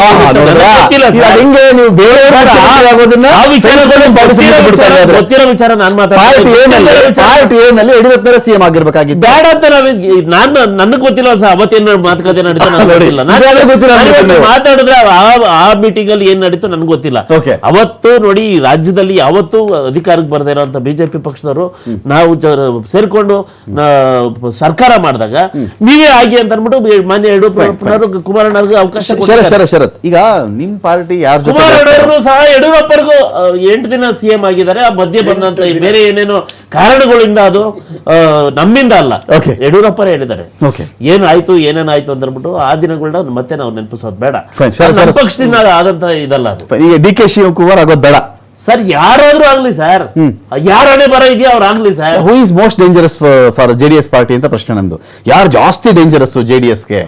ಸರ್, ಆಗ್ಲೇ ನಾನು ಫಸ್ಟ್ ಒಂದು ಡಿಬೇಟ್ ಅಲ್ಲಿ ಹೇಳಿದ ಒಂದು ಮಾತು, ನಿಮಗೆ ನಿಮ್ಮ ಮತ ಬ್ಯಾಂಕ್ಗೆ ಕೈ ಹಾಕ್ತಿರೋದು ಬಿಜೆಪಿ ಅವರೇ ಹೊರತು DKC ಅಲ್ಲ. 58 DKC ಮಂಡ್ಯ ಎಷ್ಟು ನೋಡಿದಾರ್ರಿ, ಎಷ್ಟು ನೋಡ್ಬಿಟ್ಟಿದ್ದಾರೆ ಹೇಳ್ಬಿಡಿ ಸರ್. 58 MLAಗಳು ಇದ್ದಂತ ನಮ್ಮ ಪಕ್ಷನ 19ಕ್ಕೆ ತಂದು ನಿಲ್ಲಿಸ್ತಾರು ಬಿಜೆಪಿ ಅಲ್ಲ ಸರ್, ನಮ್ಮ ಕಾಂಗ್ರೆಸ್ ಅವರೇ ಸರ್. ನಮ್ಮ ಬೆನ್ನು ಚೂರಿ ಆಗ್ತಾರೆ ನಮ್ಮ ಕಾಂಗ್ರೆಸ್. ನಾವ್ ಯಾರನ್ನ ನಂಬ್ಕೊಂಡು ನಮ್ಮ ಮಿತ್ರರು ಅಂತ ನಾವು ಹೋಗೋದ್ವು ಎಲ್ಲಾ ಸರಿನೂ ಹೋದಾಗೆಲ್ಲ 8-10 ಜನ 5% ವೋಟು ಮಂಡ್ಯ ಭಾಗದಿಂದ ತಗೊಂಡ್ರೆ ನಾನು ಚೆಕ್ ಮಾಡಿದೆ. ನರಸಿಂಹಮೂರ್ತಿ ಅವ್ರ ಮಾತು ಇವತ್ತಿಗೆ ಮುಂಚೆನೇ ನಾನು ಚೆಕ್ ಮಾಡಿರ್ತೀನಲ್ವಾ, ನಿಮ್ಮ ವೋಟ್ ಶೇರಿಂಗ್ ಅಲ್ಲಿ 5% ಮಂಡ್ಯ ಕಡೆ ಹುಡುಗರುಗಳು ಯಾವತ್ ಕೇಸರಿ ಶಾಲಕಕ್ಕೆ ಶುರು ಮಾಡಿ ಅಲ್ಲಿ ಧ್ವಜ ಕೆರಗೋಡು ಇವು ಎಲ್ಲ ಬಂತಲ್ಲ, ಎಲಿಮೆಂಟ್ಸ್ ಎಲ್ಲ ಬಂತಲ್ಲ, ನಿಮ್ ವೋಟ್ ಯಾವ್ದು ಕಾಂಗ್ರೆಸ್ಗೆ ಹೋಗ್ಬಿಟ್ಟು ಅಂತ ಚೆಕ್ ಮಾಡಿದ್ವಿ ನಾವು. ಹಳೆ ಮೈಸೂರು ಚೆಕ್ ಮಾಡಿದೆ, ನಿಮ್ ವೋಟ್ ಹೋಗಿರೋದು ಕಾಂಗ್ರೆಸ್ಗೆಲ್ಲ, DK-ಶಿಗೂ ಹೋಗ್ಲಿಲ್ಲ, ಸಿದ್ದರಾಮಯ್ಯ ಅವ್ರಿಗೂ ಬರ್ಲಿಲ್ಲ. ಅದು ನಿಮ್ ವೋಟ್ ತಗೊಂಡ್ರು ಬಿಜೆಪಿ. ಈಗ ನಮ್ಮ ಮಿತ್ರ 5% ವೋಟ್ ರೀ ಹಳೆ ಮೈಸೂರು ನಾನು ಮಾತಾಡ್ತಾ ಇರೋದು. 100% ಅಲ್ಲ. ಕಾಂಗ್ರೆಸ್ ಕಿತ್ಕೊಂಡ್ಬಿಟ್ರು ನಮ್ಮ ಓಟ್ನ ಕಿತ್ಕೊಂಡಿದ್ದಲ್ಲ, ನಮ್ಮ MLA-ಗಳ್ನ ನಮ್ಮಿಂದ ಕಿತ್ಕೊಂಡು ಹೋದ್ರಲ್ಲ, ಒಬ್ಬರನ್ನ ಇಬ್ಬರನ್ನ ಇವ್ರು ಕಿತ್ಕೊಂಡು ಹೋಗಿದ್ದು. ಸಿದ್ದರಾಮಯ್ಯ ಎಷ್ಟು ಜನ ತಗೊಂಡೋದ್ರು, ಮತ್ತೆ ಮೊನ್ನೆ ಜಮೀರ್ ಅವರು ಮತ್ತೆ ಇವರೆಲ್ಲ ಎಷ್ಟು ಜನ ಹೋದ್ರು, ಎಷ್ಟೆಷ್ಟು ಸರಿ ನಮ್ಮ MLA-ಗಳ್ನ ಒಂದ್ ಪಾತಿಲಿ ಸಸಿಗಳು ನೆಟ್ಟಿರ್ತೀರಿ, ನರ್ಸರಿಲಿ ಮಾಡಿರ್ತೀರಿ, ನಿಮ್ ಹೊಲದಲ್ಲಿ ಇಟ್ಕೋಬೇಡಿ ಅಂತ ಯಾರು ಹೇಳಿಲ್ಲ, ಸರಿಯಾಗಿ ಪೋಷಣೆ ಮಾಡಬೇಡಿ ಅಂತ ಯಾರು ಹೇಳಿರಲ್ಲ ನಿಮ್ಗೆ. ಸಿದ್ದರಾಮಯ್ಯನವರು ನಿಮ್ಮ ಹೊಲದ್ದೇ ಬೆಳೆ, JDS ಹೊಲದ್ದೇ ಬೆಳೆ ನೀವು ಸರಿ ಬೆಳೆಗೆ ನೆಟ್ಟು ನನ್ನ ಮಗನ CM ಆಗ್ಬೇಕು, ನನ್ನ ಮಗ CM ಆಗ್ಬೇಕು, ಇನ್ನೊಬ್ಬ ಮಗ ಉಪಮುಖ್ಯಮಂತ್ರಿ ಆಗ್ಬಿಡ್ಬೇಕು, ಅವ್ರ ಮಗ ಇನ್ನೊಬ್ಬ MP ಆಗ್ಬಿಡ್ಬೇಕು, ಮಿನಿಸ್ಟರ್ ಆಗ್ಬಿಡ್ಬೇಕು, ಈ ಮಾಡ್ಕೊಂಡು ಹೋಗ್ತಿದ್ರೆ ಸರ್ ಆಗ್ಬಾರ್ದು. ಎಲ್ಲ ಪಾರ್ಟಿಗಳು ಇದೆ ರೀ. ಅದು ನಾನು ಸ್ವಾಭಾವಿಕವಾಗಿ ಎಲಿಜಿಬಲ್ ಇದ್ದೆ ಮುಖ್ಯಮಂತ್ರಿ ಆಗ್ಲಿಕ್ಕೆ, JDS ನನಗೆ ಅವಕಾಶ ಮಾಡಿಕೊಡ್ಲಿಲ್ಲ ಅಂತಾನೆ ಸಿದ್ದರಾಮಯ್ಯ ಆಚೆ ಬಂದಿದ್ದು. ಆಚೆ ಬಂದ್ಮೇಲೆ ಮತ್ತೆ ಬಂದು ಮುಖ್ಯಮಂತ್ರಿ ಆಗ್ಬೇಕಂತ ದೇವೇಗೌಡರ ಮನೆ ಹತ್ರ ಬಂದು ಕೈ ಕಟ್ಕೊಂಡು ನಿಂತ್ಕೊಂಡಾರ ಸರ್ 2018ರಲ್ಲಿ. ಸರಿ, ಅದಕ್ಕೆ ಸಂಬಂಧ ಏನು? ಹಾಗೇನೆ ಸರ್, ಪ್ರತಿಯೊಂದು ಇವಾಗ ನಾವು ಅವ್ರನ್ನ ಉಪಮುಖ್ಯಮಂತ್ರಿ ಮಾಡಿದೀವಿ, ಇದು ಫೈನಾನ್ಸ್ ಮಿನಿಸ್ಟರ್ ಮಾಡಿದೀವಿ. ಯಾವಾಗ ನಮ್ಮ ಪಕ್ಷದಲ್ಲಿದ್ದಾಗ 2 ಸರಿ ಉಪಮುಖ್ಯಮಂತ್ರಿ ಆಗಿದ್ದಾರೆ. ಏನ್ ಮುಂದಕ್ಕೆ ಆಗಿರೋರು ಕುಮಾರಸ್ವಾಮಿ ಅವರಿಗಿಂತ ಅವತ್ತಿನ ರಾಜಕಾರಣ ಅವರೇ ಸೀನಿಯರ್. ಅವತ್ತಿನ ರಾಜಕಾರಣದಲ್ಲಿ ಕುಮಾರಸ್ವಾಮಿ ಅವರಿಗಿಂತ ಯಾವ ವಿಚಾರದಲ್ಲಿ ಸಿದ್ದರಾಮಯ್ಯನವರು ಕಡಿಮೆ ಇದೆ ಹೇಳ್ಬಿಡಿ. ಒಂದು ವಿಚಾರ, ಒಂದು ಎಲಿಮೆಂಟ್. ಇವಾಗ ಕುಮಾರಸ್ವಾಮಿ ಮೂವಿ ಇಲ್ಲಿದ್ರು, ಹೌದು ಸರ್, ಸಿನಿಮಾ ನಿರ್ಮಾಣ ಕ್ಷೇತ್ರದಲ್ಲಿ ಅವ್ರು ಇದ್ದಂಥವ್ರು. ಅವರು ಏನಕ್ಕೆ ಜಂಪ್ ಹೊಡೆದ್ಬಿಟ್ರು, ಹಂಗೆ ಓವರ್ಟೇಕ್ ಯಾಕೆ ಮಾಡ್ಬಿಟ್ರು, ಜಿಗಿದ್ ಬಿಟ್ರು ಯಾಕೆ? 5-6 ಮೆಟ್ಲು ಜಿಗಿದ ಮೇಲೆ ನಿಂತ್ಕೊಂಡ್ಬಿಟ್ರಲ್ಲ, ಹೆಂಗದು? ಪಕ್ಷ ಬಿಟ್ಟು ಸರ್ ಅಹಿಂದ ಕಾರ್ಯಕ್ರಮಗಳು ಮಾಡ್ಕೊಂಡು ಅವಾಗ ಏನೇನು ಬೇರೆ ಬೇರೆ ರೀತಿ ಅರಮನೆಯಲ್ಲಿ ಅರಮನೆ ಆವರಣದಲ್ಲಿ ದೊಡ್ಡ ಸಮಾವೇಶ ನಡೀತಾ ಇರುತ್ತೆ. ನರಸಿಂಹರಾಜು ಅವರೇ, ದೊಡ್ಡ ಸಮಾವೇಶ ನಡೀತಾ ಇದ್ದಾಗ ಅನೇಕ ಲೀಡರ್ಗಳು ವೇದಿಕೆ ಮೇಲೆ ಬರ್ತಾ ಇರ್ತಾರೆ. ವೇದಿಕೆ ಮೇಲೆ ಬರ್ತಾ ಇದ್ದಾಗ ಸಿದ್ದರಾಮಯ್ಯವರು ಒಂದ್ಸಲ ವೇದಿಕೆ ಹತ್ತುತ್ತಾರೆ. ನಿಮ್ದೇ JDS ಬೇರೆ ಪಕ್ಷದ ನಾನು ಮಾತಾಡ್ತಾ ಇಲ್ಲ. ಸಿದ್ದರಾಮಯ್ಯನವರು ಹತ್ತಿದಾಗ ಜೋರಾಗಿ ಒಂದು ಕೂಗು ಹೇಳುತ್ತಲ್ಲ, ಸಿದ್ದರಾಮಯ್ಯವರೇ ಜಯವಾಗ್ಲಿ ಅಂತ ಹೇಳಿ, ಆ ಕೂಗು ನೋಡ್ಕೊಂಡು ದೇವೇಗೌಡರು ಅವತ್ತು ಮನಗಾಣ್ತಾರೆ. ದೇವೇಗೌಡರು ಸಿದ್ದರಾಮಯ್ಯ ಕೈ ಹಿಡ್ಕೊಂಡು ಮೇಲೆ ಎತ್ತಾರೆ ಅವತ್ತಿಗೆ. ಯಾವ ವೇದಿಕೆಯಲ್ಲಿ? ಅಲ್ಲಿಂದ ಸಿದ್ದರಾಮಯ್ಯ ರಾಜಕೀಯ ಜೀವನದ ಹೊಸ ಅಧ್ಯಾಯ ಶುರುವಾಯಿತು. ಆ ಒಂದು ಏಳಿಗೆ ನೀವೇ ಸಹಿಸ್ಕೊಳ್ದೇ ಇದ್ರೆ ಬೇರೆ ಏನ್ ಮಾಡ? ಮನೆ ಮಗ ಚೆನ್ನಾಗಿ ಚೆನ್ನಾಗಿದ್ದಾನೆ ಅಂದ್ರೆ ನೀವೇ ಮುಖ್ಯಮಂತ್ರಿ ಮಾಡ್ರ ಸರ್, ಫೈನಾನ್ಸ್ ಮುಖ್ಯಮಂತ್ರಿ ನಮಗೆ 113 ಸ್ಥಾನ ಬಂದಿತ್ತಾ ಸರ್? ನಮ್ಗೆ ಅವ್ರನ್ನ CM ಮಾಡ್ಲಿಕ್ಕೆ ಬಂದಿತ್ತಾ? ಬಂದಿರ್ಲಿಲ್ಲ ತಾನೆ. ಅವಾಗ ಧರ್ಮಸಿಂಗ್ ಅವ್ರನ್ನ ಮಾಡ್ದ ತಾನೆ. ಆ ಸಂದರ್ಭ ತಾನೇ ಇವಾಗ ಉಪಮುಖ್ಯಮಂತ್ರಿ ಇವರಾಗಿದ್ದು. ಅವಕಾಶ ಇದ್ದಿದ್ರೆ ಮುಖ್ಯಮಂತ್ರಿ ಮಾಡ್ತಾ ಇದ್ದಾರೆ. ಇಲ್ಲಿವರೆಗೂ ಕರ್ಕೊಂಡ್ ಬಂದವರು ಮುಖ್ಯಮಂತ್ರಿ ಮಾಡ್ತಾ ಇರ್ಲಿಲ್ವಾ? ನಿಮ್ ಪಾರ್ಟಿ ಹೇಗೆ ಅಂದ್ರೆ ಶರತ್, ನಿಮ್ ಪಾರ್ಟಿ ಯಾರ ಜೊತೆ ಮೈತ್ರಿ ಮಾಡ್ಕೊಳ್ತಾರೆ ಅವ್ರ ಕಥೆ ಮುಗೀತು ಅಂತ. ಇಡೀ ದೇಶದಲ್ಲಿ ಸಣ್ಣ ಪಾರ್ಟಿ ಪ್ರಾದೇಶಿಕ ಪಕ್ಷ ಯಾರ ಜೊತೆ ನೀವು ಕೈ ಜೋಡಿಸಿದಿರಿ, ನೀವು ಯಾರ ತಲೆ ಮೇಲೆ ಕೈ ಇಡ್ತಿರೋ ಅವ್ರ ಕಥೆ ಮುಗೀತು ಅಂತ ಹೇಳಿ. ಈ ಕಾಂಗ್ರೆಸ್ ಕಥೆ ಉಲ್ಟಾ. ಇವರೇ ಮೇಜರ್ ಪಾರ್ಟಿಯಾಗಿ ಯಾವ್ಯಾವ ಪಾರ್ಟಿ ಜೊತೆ ಸೇರ್ಕೊಂಡಿದ್ದಾರೋ ಆ ಎಲ್ಲ ರಾಜ್ಯಗಳಲ್ಲಿ ಇವರೇ ಚಿಕ್ಕ ಪಾರ್ಟಿ. ಇವಾಗ ಬೇರೆ ಪಾರ್ಟಿಗಳ ಆಶ್ರಯದಲ್ಲಿದ್ದಾರೆ. ನೀವು ಯಾರ ಜೊತೆ ಹೋದ್ರೋ ದೊಡ್ಡ ದೊಡ್ಡ ಪಾರ್ಟಿಗಳು, ಇನ್ಕ್ಲೂಡಿಂಗ್ ನಿತೀಶ್, ನಾನು ಹೇಳ್ತಾ ಇದ್ದೀನಿ, ಇನ್ಕ್ಲೂಡಿಂಗ್ ನಿತೀಶ್, ಎಲ್ಲರ ಕತೆ ಮುಗಿಸ್ಕೊಂಡೇ ಬಂದಿರೋದು ನೀವು. ಈಗ JDS ಪ್ರಾದೇಶಿಕ 19ರಲ್ಲಿ ಇದ್ದಾರೆ. ಈ ಸಲ ಅದು ಮುಗಿಸ್ಬಿಟ್ಟು ಅಲ್ಲೂ ನೀವು ಅಕ್ಕರೆ ಮಾಡ್ಕೊಳ್ಬೇಕು ಅಂತನಾ? ನಾವು NDA ಮೈತ್ರಿಕೂಟದಲ್ಲಿ ಇದ್ದೀವಿ. JDS ಮತ್ತೆ ನಾವು ಪ್ರಾದೇಶಿಕ ಪಕ್ಷ, ಅದರದೇ ಆದ ಒಂದು ಸಿದ್ಧಾಂತ ಇದೆ, ನಮ್ಮದೇ ಪಕ್ಷದ ನಮ್ಮದೇ ಆದ ಸಿದ್ಧಾಂತ ಇದೆ. 2 ಸಿದ್ಧಾಂತಗಳ ಒಮ್ಮತದಿಂದ ನಾವು ಕೆಲಸ ಮಾಡ್ತಾ ಇದ್ದೀವಿ. ನಮಗೆ ಇವಾಗ ಈಗ ಹಿಂದೆ ಸಂಸದ ಇಲೆಕ್ಷನ್, MP ಇಲೆಕ್ಷನ್ ನಾವು ಎದುರಿಸಿದ್ದೀವಿ. ಸೀಟ್ಗಳನ್ನು ನಾವು ಶೇರಿಂಗಲ್ಲಿ ಅವರು ಒಂದಷ್ಟು ಕಡೆ ನಿಂತಿದ್ದೇವೆ, ನಾವು ಗೆದ್ದಿದ್ದೀವಿ. ಐಡಿಯಾಲಜಿಕಲ್ ಒಂದು ದೀಪಕ್ ಹೇಳಿದ ಮಾತು ನಿಮಗೆ ಕೇಳ್ಬಿಡ್ತೀನಿ. ಐಡಿಯಾಲಜಿಕಲ್ ರಾಜಕಾರಣ ಒಂದಿದೆ, ಪಾಪ್ಯುಲರ್ ರಾಜಕಾರಣ ಅಂತ ಒಂದಿದೆ ಅಂತ ಹೇಳಿ ಇನ್ನೊಂದು ಆಡ್ ಮಾಡ್ಬಿಡ್ತೀನಿ ನಾನು, ಪವರ್ ಓರಿಯೆಂಟೆಡ್ ಪಾಲಿಟಿಕ್ಸ್ ಅಂತ ಹೇಳಿ. ಈಗ ಸೈದ್ಧಾಂತಿಕ ಅಂತ ಬಿಟ್ರೆ ನಿಮ್ ಬಿಜೆಪಿ ಸಿದ್ಧಾಂತಕ್ಕೂ ಇವರೇ ಬಾಯಿಗೆ ಬಂದಂಗೆ ಬೈದಿದ್ರಿ ನಿಮ್ ಪಾರ್ಟಿಗೆ. ನೋಡಿ ಇವರೇ ಬಾಯಿಗೆ ಸೈದ್ಧಾಂತಿಕ ಅವತ್ತು ಒಪ್ಕೊಂಡ್ಬಿಟ್ಟಿಬ್ರು, ನೀವು ಜಾಯ್ನ್ ಆಗ್ಬಿಟ್ಟಿದ್ ನೀವು. ನೋಡಿ ಈಗ ನೀವು ಹಿಂದೆ ಏನು 2020 ಹೇಳ್ತಾ ಇದ್ರಲ್ವಾ, ನೋಡಿ ಅದ್ಯಾವುದೋ ಒಂದು ವಿಷಗಳಿಗೆಯಲ್ಲಿ ನಡೆದಕ್ಕಂತ ಪ್ರಸಂಗ, ಅದು ಇವಾಗಿನ ಚರ್ಚೆ, ಅದು ಈಗ ಗೌಣ. ನಮ್ಗೆ ವಿಷಗಳಿಗೆಯಲ್ಲಿ ನಡೆದಂತಹ ಪ್ರಸಂಗಗಳು ನಮ್ಗೆ ಗೌಣ. ಈಗ ಅವರ ಸಿದ್ಧಾಂತವನ್ನ ನಾವು ಒಪ್ಪಿದೀವಿ, ನಮ್ಮ ಸಿದ್ಧಾಂತವನ್ನು ಅವರು ಒಪ್ಪಿದ್ದಾರೆ. ಹಾಗಾಗಿ ಇಬ್ರು ಒಮ್ಮತದಿಂದ ನಾವು ಚುನಾವಣೆ ಪ್ರತಿಯೊಂದು ಈಗ ನೀವು ZP ಆಗಿರ್ಬೋದು TP ಆಗಿರ್ಬೋದು ಎಲ್ಲದಕ್ಕೂ ದೇವೇಗೌಡರು ವಿಷಯವನ್ನು ಪ್ರಸ್ತಾಪ ಮಾಡಿದ್ದಾರೆ. ನಿಮ್ದು ಹಿಂದೂ ಪರ ಮುಸ್ಲಿಂ ವಿರೋಧಿ ಸಿದ್ಧಾಂತ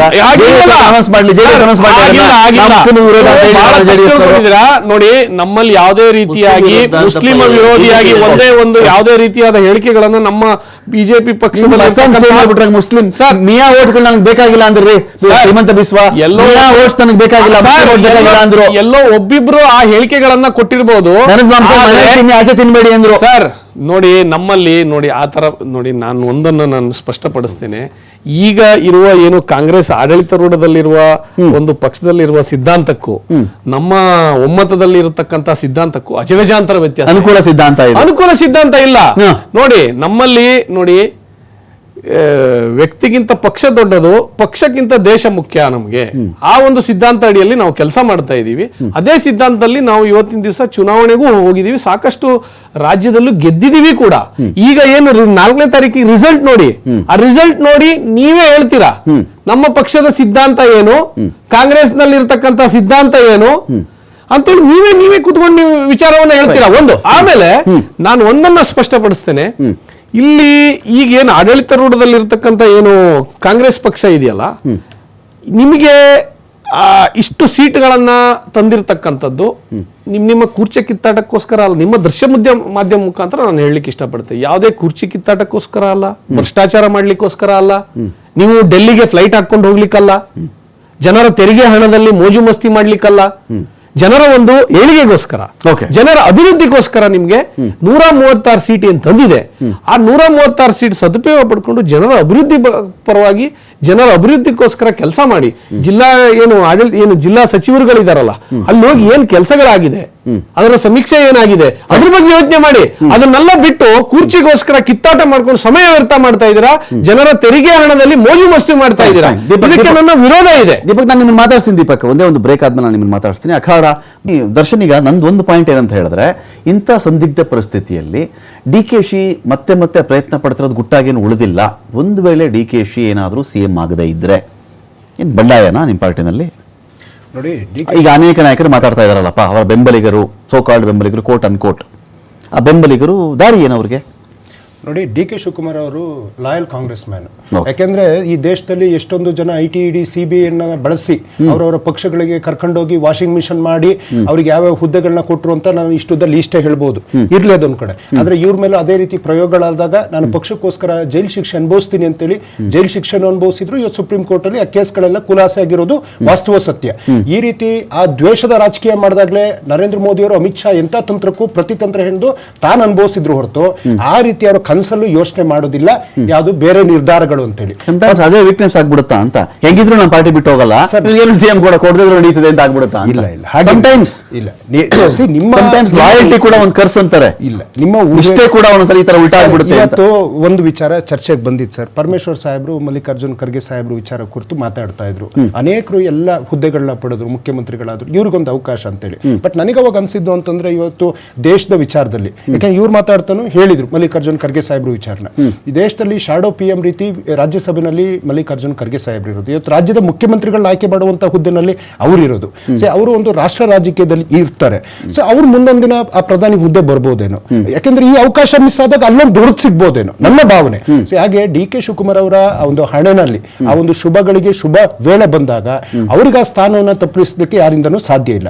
ಆದ್ರೆ ಇವತ್ತು ಕಾಂಗ್ರೆಸ್ ಎಲ್ಲರೂ ಸೇರಿ ಇವತ್ತು ಅವರು ಅಧ್ಯಕ್ಷರಾಗಿದ್ದಾರೆ, ಎಲ್ಲರನ್ನೂ ಒಳಗೊಂಡು. ಈಗ ಖರ್ಗೆ ವಿಚಾರದಲ್ಲಿ ದರ್ಶನ್ ಕೇಳ್ಬಿಡ್ತೀನಿ, ಖರ್ಗೆ ಅವ್ರನ್ನ ಮುಖ್ಯಮಂತ್ರಿ ಆಗಬೇಕು, ಪರಮೇಶ್ವರ್ ಅವ್ರನ್ನ ಮುಖ್ಯಮಂತ್ರಿ ಆಗಬೇಕು, ಇನ್ಯಾರನ್ನ ಮುಖ್ಯಮಂತ್ರಿ ಮಾಡಬೇಡಿ ಅಂತ ಹೇಳಿ ಒಂದು ಬಣ ಏನು ಕೇಳ್ತಾ ಇದೆಯಲ್ಲ, ಆ ಬಣ ಕೇಳ್ತಿರೋದು ಖರ್ಗೆ ಮೇಲೆ ಲವ್ಗಲ್ಲ, ಖರ್ಗೆ ಮೇಲೆ ಪ್ರೀತಿಗಲ್ಲ, ಪರಮೇಶ್ವರ್ ಅವ್ರ ಮೇಲೆ ಏನು ಅಗಾಧವಾದ ಪ್ರೀತಿ ಸುರಿದು ಹೋಗ್ತಾ ಇದೆ ಅಲ್ಲಿ ಅಂತ ಅಲ್ಲ. DKC ಆಗಿಬಿಟ್ರೆ ನಮ್ಮ ಕತೆ ಮುಗಿಸ್ಬಿಡ್ತಾರೆ ಮುಂದಕ್ಕೆ. ಹಿಂಗಾಗಿ ಈ ಕಡೆ ದಲಿತ ಅಂತ ಹೇಳ್ದಂಗೂ ಆಗಬೇಕು, ಆ ಕಡೆ DKCಗೆ ತಪ್ಪದಂಗೂ ಆಗಬೇಕು. ಈಗ DKC ಈಗಲೇ ಜಮೀರ್ ಅಹಮದ್ ಖಾನ್ ಅವ್ರಿಗೂ ಅರ್ಧ ಚಂದ್ರ ತಂದಿಟ್ಬಿಟ್ಟಿದ್ರು, ಅರ್ಧ ಚಂದ್ರ ಜಮೀರ್ ಕುತ್ತಿಗೆ ಅವರು ತಂದಿಟ್ಬಿಟ್ಟಿದ್ದಾರೆ DKC ಅವರು. ಇನ್ನೇನಾದ್ರೂ ಇನ್ನೂ ಜಾಸ್ತಿ ಮಿಸ್ ಕಾಡಿದ್ರೆ, ಅಕಸ್ಮಾತ್ ಈ ಮನುಷ್ಯ CM ಆಗ್ಬಿಟ್ರೆ ಯಾರನ್ನ ಉಳಿಸ್ಬೋದು? ಸಿದ್ದರಾಮಯ್ಯ ಕ್ಯಾಂಪ್ನವ್ರನ್ನ? ಆ ಭಯ ಇಲ್ವಾ ಆ ಪಡೆಗೆ? ಖಂಡಿತ ಪ್ರಾಮಾಣಿಕವಾಗಿ ಆನ್ಸರ್ ಮಾಡ್ಬೇಕು ನನಗೆ ದರ್ಶನ್. ಇವತ್ತು 130 ಖರ್ಗೆ ಮೇಲೆ ಪ್ರೀತಿ ಸುರಿದೋಗ್ತಾ ಇದೆಯಾ? ಇಲ್ಲ, ಹಾಗೆ ಮತ್ತೆ ಇದು ಯಾವಾಗಿಂದ ಖರ್ಗೆ ಬಂದ್ಬಿಟ್ಟಿದ್ದು ನಿಮ್ಮ ಪಾರ್ಟಿನಲ್ಲಿ? ಖರ್ಗೆ ಅವ್ರು ಸಿಎಂ ಆಗ್ಲಿ ಅಂತ ಹೇಳಿ ಸರ್, ಅವರು ಪರಮೇಶ್ವರ್ ಸಿಎಂ ಆಗ್ಲಿ ಅಂತ. ಸರ್, ಯಾರು ಅವರವರ ಭಾವನೆಗಳನ್ನ ಹೇಳಲಿಕ್ಕೆ ಸರ್ವರು ಮುಕ್ತರು, ಸ್ವತಂತ್ರರು. ನಮ್ಮಲ್ಲಿ ಇಂಟರ್ನಲ್ ಡೆಮೋಕ್ರಸಿ ಇದೆ. ಯಾರ ವಿಚಾರಗಳನ್ನು ಯಾವ ವೇದಿಕೆಯಲ್ಲಿ ಬೇಕಿರೋ ಚರ್ಚೆ ಮಾಡಬಹುದು. ಆದ್ರೆ ಫೈನಲಿ ಪಕ್ಷ ಅನ್ನುವಂತ ಚೌಕಟ್ಟಿನಲ್ಲಿ ಪಕ್ಷ ಏನ್ ನಿರ್ಧಾರ ತಗೊಳ್ತದೆ, ಎಲ್ಲರೂ ಅದಕ್ಕೆ ಭದ್ರಾಗಿರ್ತಾರೆ. ಇವತ್ತು ನೀವು ಅನೇಕ ಹೆಸರುಗಳನ್ನು ಹೇಳ್ಬೋದು ಈ ಚರ್ಚೆಗೆ ಸೀಮಿತವಾಗಿ. ಇವತ್ತು ಸಿದ್ದರಾಮಯ್ಯರಾಗ್ಲಿ, ಡಿ ಕೆ ಶಿವಕುಮಾರ್ ಅವರಲ್ಲಿ 224 ಕ್ಷೇತ್ರಗಳನ್ನ ಜೊತೆಯಾಗಿ ನಡೆದು ಎಲ್ಲರನ್ನೂ ಗೆಲ್ಲಿಸ್ಕೊಬೇಕು ಅನ್ನೋ ಒಂದು ಮೋಟೋ ಇಟ್ಕೊಂಡೇ ಚುನಾವಣೆ ಮಾಡಿರೋದು. ಅದ್ರಲ್ಲಿ 136 ಸೀಟನ್ನ ಗೆದ್ದಿರೋದು. ಮತ್ತೆ ನಡೆದಂತ ಬೈ ಎಲೆಕ್ಷನ್ 3 ಕ್ಷೇತ್ರವನ್ನ ಗೆದ್ದಿರೋದು. ಆಮೇಲೆ ನಾವು 1ರಿಂದ 9 ಲೋಕಸಭೆನೂ ಗೆದ್ದಿದ್ದೀವಿ. ಒಟ್ಟಾರೆ ಸರ್, ನಮ್ದು ಕಲೆಕ್ಟಿವ್ ಲೀಡರ್ಶಿಪ್ ಮೇಲೆ ಯಾವುದೇ ವಿಚಾರಗಳು ಚರ್ಚೆಗಳಿಗೆ ಬರ್ಬೋದು. ನಾವು ನಂಬಿರೋದು ಕಾಂಗ್ರೆಸ್ ಕಲೆಕ್ಟಿವ್ ಲೀಡರ್ಶಿಪ್ ಮೇಲೆ. ಪಕ್ಷ ಯಾವುದೇ ನಿರ್ಧಾರ ರಾಜಕತೆ ಆಗ್ಬಿಟ್ಟಿದೆ, ಆಳ್ವಿಕೆ ಸರಿ ಆಗ್ತಾ ಇಲ್ಲ. ಇವ್ರನ್ನ ಏನಕ್ಕೆ 136 ಸೀಟ್ ಕೊಟ್ಟಿದ್ದು ಇವ್ರಿಗೆ? ಇದೇ ಕೆಲಸ ಮಾಡ್ಕೊಂಡು ಕೂತಿರೋದ? Delhi to Bengaluru, Bengaluru to Delhi. ಆ ಪದ ಹೇಳಿದ್ರಲ್ಲ, ಇವತ್ತು 1228 ಚುನಾವಣಾ ರ್ಯಾಲಿ ಮಾಡಿದ್ರಲ್ಲ, 1 ಲಕ್ಷ ಕೋಟಿ ರೂಪಾಯಿ ನಮ್ ಟ್ಯಾಕ್ಸ್ ಹಣದಲ್ಲಿ ಈ ದೇಶದ ಪ್ರಧಾನಿ ಸ್ಥಾನನ ಏನು ಚುನಾವಣಾ ಪ್ರಚಾರಕ್ಕೆ ಮಾಡ್ಕೊಟ್ರದ? 416 ವಿದೇಶ ಪ್ರವಾಸ ಮಾಡಿದ್ರಲ್ಲ, ಸುಮಾರು 40,000 ಕೋಟಿ ರೂಪಾಯಿ ಖರ್ಚು ಮಾಡಿ ಏನ್ ವಿದೇಶಿ ಸುತ್ತೋದಕ್ಕೋಸ್ಕರ ನರೇಂದ್ರ ಮೋದಿ ಅವ್ರನ್ನ ನಮ್ ಟ್ಯಾಕ್ಸ್ ಹಣದಲ್ಲಿ ಇವ್ರನ್ನ ದೇಶದ ಪ್ರಧಾನಿ ಮಾಡ್ರದ? ರಾಜೀವ್ ಗಾಂಧಿ, ಇಂದಿರಾ ಗಾಂಧಿ, ಬೇರೆ ಯಾರು ಪ್ರಯಾಣ ಮಾಡ್ಲೇ, ವಿಮಾನ ಇಲ್ಲ, ಪ್ರಚಾರ ಮಾಡ್ಲೇ ಇಲ್ಲ. ರಾಜೀವ್ ಗಾಂಧಿ ಅವರ ಸಾಕ್ಷಿ ಗುಡ್ಡೆ, ಚಿಕ್ಕಮಗಳೂರಿಗೆ ಇಂದಿರಾ ಗಾಂಧಿ ಬರಲೇ ಇಲ್ಲ.